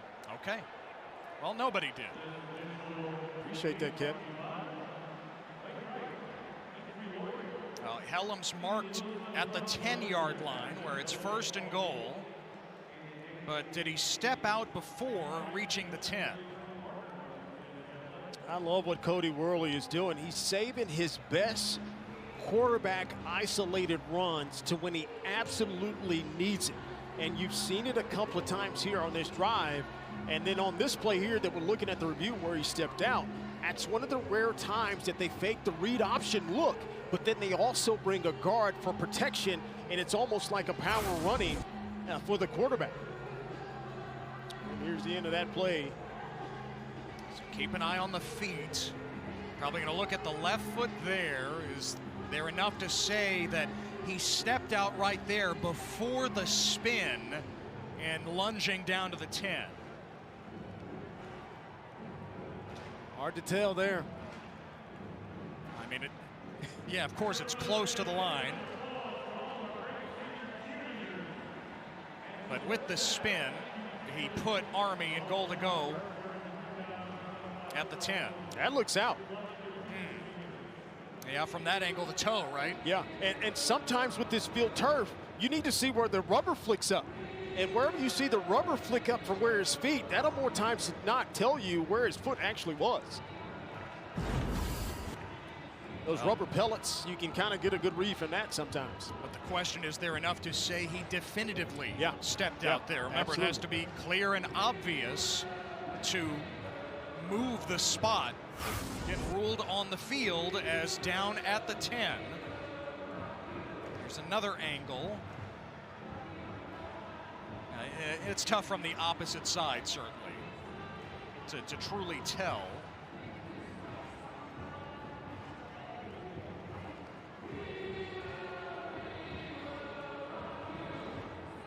Kevin Randall is still at the viewfinder.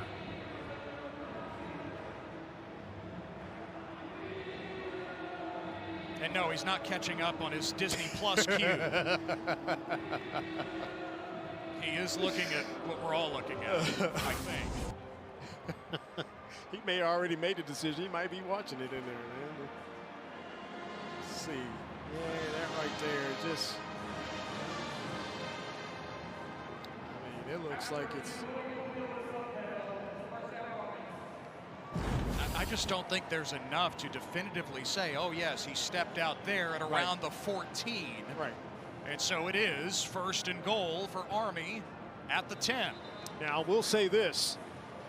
That stoppage of play benefits the defense now because you kind of slow the momentum of Army down, and it also gives your defense a chance to collect their breath and maybe reset the mindset a little bit. It's been a hard-earned 71 yards on 21 carries for Cale Helms. And with 35 friends and family on hand, here as he returns to the state of Texas. First and goal for the Black Knights. Helms tunneling just past the 6.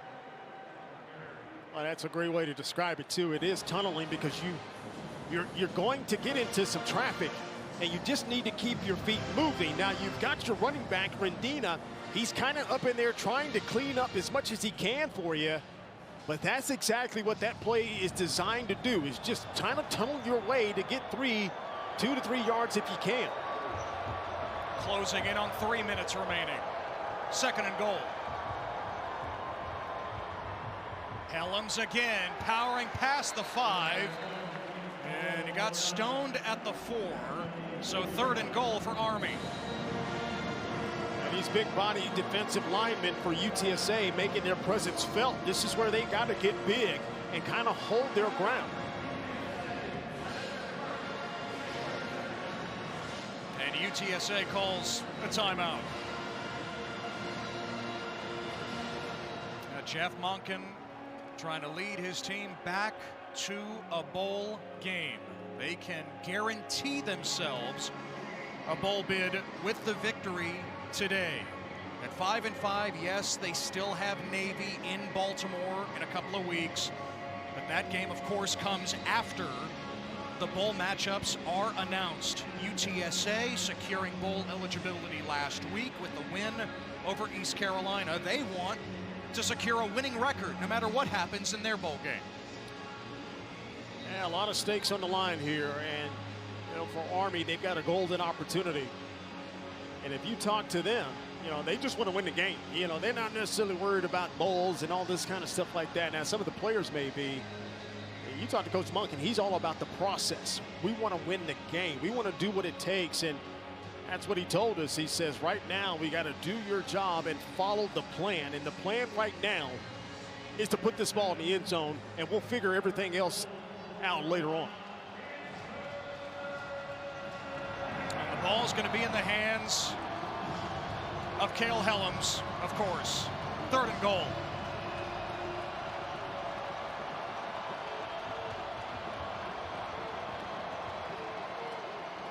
On the rollout, Helms to the end zone. It's a touchdown for Parker Pulaski. A homecoming for Hellboy. A go-ahead score. And the first touchdown by an Army tight end since 2008. And Cody Worley is smiling at you, Ted.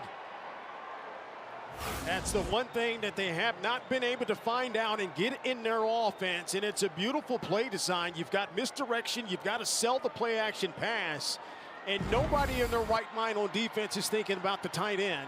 And Pulaski, he goes across the formation and gets hidden, Ted. And when you've got a quarterback that is a gamer, he's an absolute gamer, he is going to find the right way to make the play, and he made the play there. Tex Brannon, the other Army tight end, scored a 2-point conversion last week. And we asked Cody Worley, the offensive coordinator, last night about tight ends being featured in the offense. We saw the stat that no Army tight end has scored a touchdown since 2008. He said, we rep plays like this every single week. Maybe you'll see something tomorrow. Well, there it is. There it is. It's come to fruition. And what about a time of it too, right? I mean, when they absolutely had to have it. And this game is far from over. And this point here makes it still a one-score game and still plenty of time for UTSA to go down and answer. And Dawson Jones adds the PAT. Army seizing the lead. Helms does it through the air. Yeah, it's a play-action pass, and I love the fact that they moved the quarterback after that. And so now you've got the defense chasing, and you lose track of Pulaski, and there he is in the back of the end zone. Great hand, secured the catch. That's a beautiful play call there by Cody Worley. Remember, Pulaski had the big 4th down conversion on the drive, and he pays it off with the touchdown from Cale Helms. 13 plays, 75 yards, 6 minutes and 21 seconds. A work of art from Jeff Monken's offense in a big situation. And that drive just kind of sums up how this team is, right? Just no quit, full of grit, determination. Even when all odds are against them, they find a way to get it done, and they did their job there. Now, game's not over, like I said. Defense has got to do their part because UTSA feels like, and we saw it on a couple of sessions, they feel like they've got something going offensively, but they're going to have to get it right here with 2:49 left. And by the way, that last Army tight end to score a touchdown, Mike Evans against New Hampshire. No, not the Tampa Bay Buccaneer, future Hall of Famer. Mike Evans with Army back in 2008. And UTSA to start from the 25, down by 3 with under 3 to play.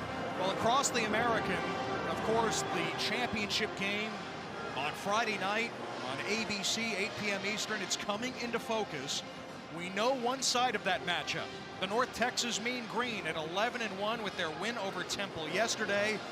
And it will be Tulane joining them there if the Green Wave beats Charlotte tonight. 7:30 Eastern on ESPNU. Coming up about 40 minutes from right now. But here in San Antonio, Owen McCown wants to complete the regular season with a victory himself. He shoots it to Overmeyer, who's caught 2 touchdowns today. And a first down for the Roadrunners across the 35. I absolutely love that play call. You empty the backfield, and you go empty set. It declares the defense, and you get the matchup you want with Overmeyer.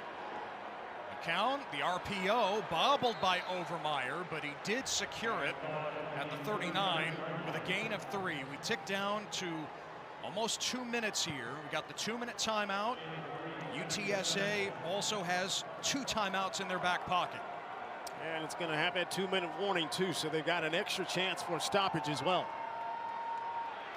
McCown dancing, shoveling at the last second. That's going to be grounding. Nobody there. McCown outside the pocket, however. That's the same play that Arch Manning did last night against A&M. Very similar, and they did call. Wow.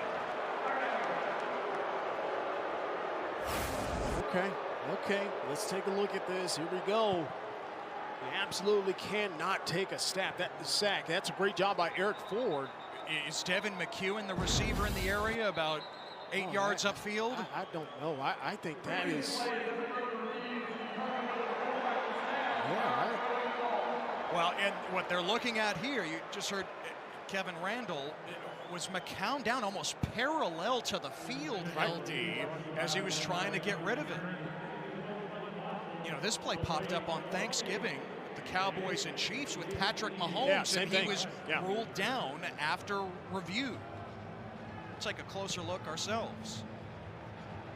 But how about that pass rush there by Eric Ford? He did a great job, and I think this is going to tell you everything that you need to Is that ball still that ball is still in his hands. Still has it, Ted.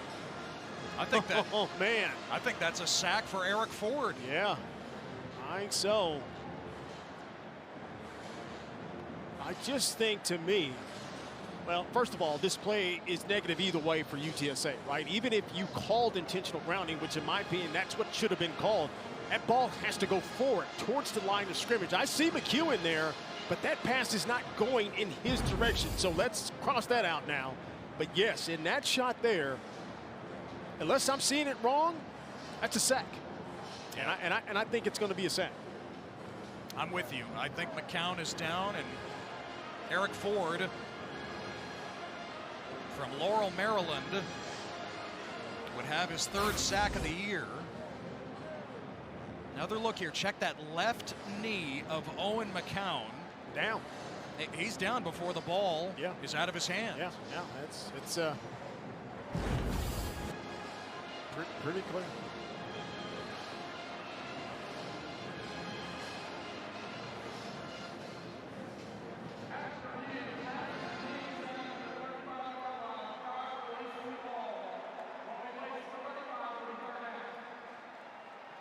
It's the right call. Yeah, I think so.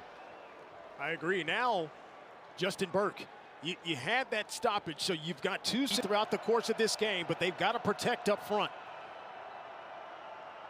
Army rushes just 3. McCown has time. He lasers it to Overmeyer, and a great tackle by Jaden Mays in the open field. He's had a huge game. It's 4th and 4. Now, Jaden Mays continue to flash throughout the course of this game, and here's the biggest play of the game now. They got over half of what they needed to get the first down, and here it is on 4th down. You got to have your best 4th and 5, 4th and 6 play.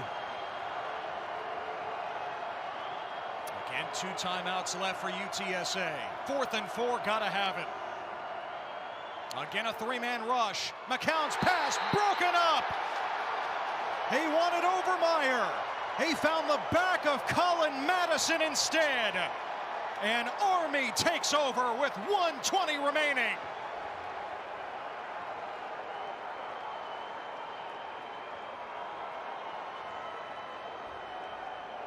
And it's such a great job by this defense. They knew the tight end has been wearing them out here in this second half. And watch the attention that the tight end gets. You've got 2 defenders over there taking that kind of underneath throw away.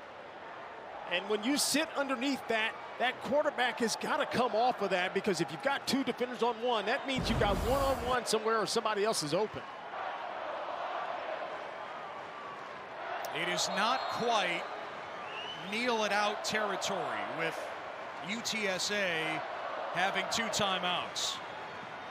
1:20 to go.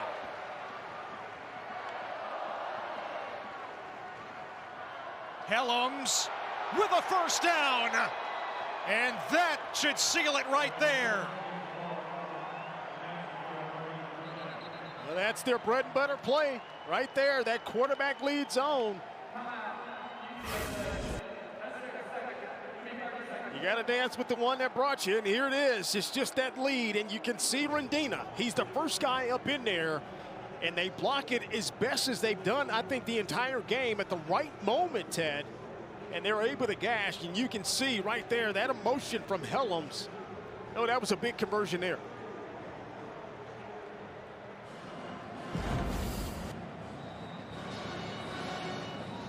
Now, UTSA calls one of those timeouts with 1:13 remaining, but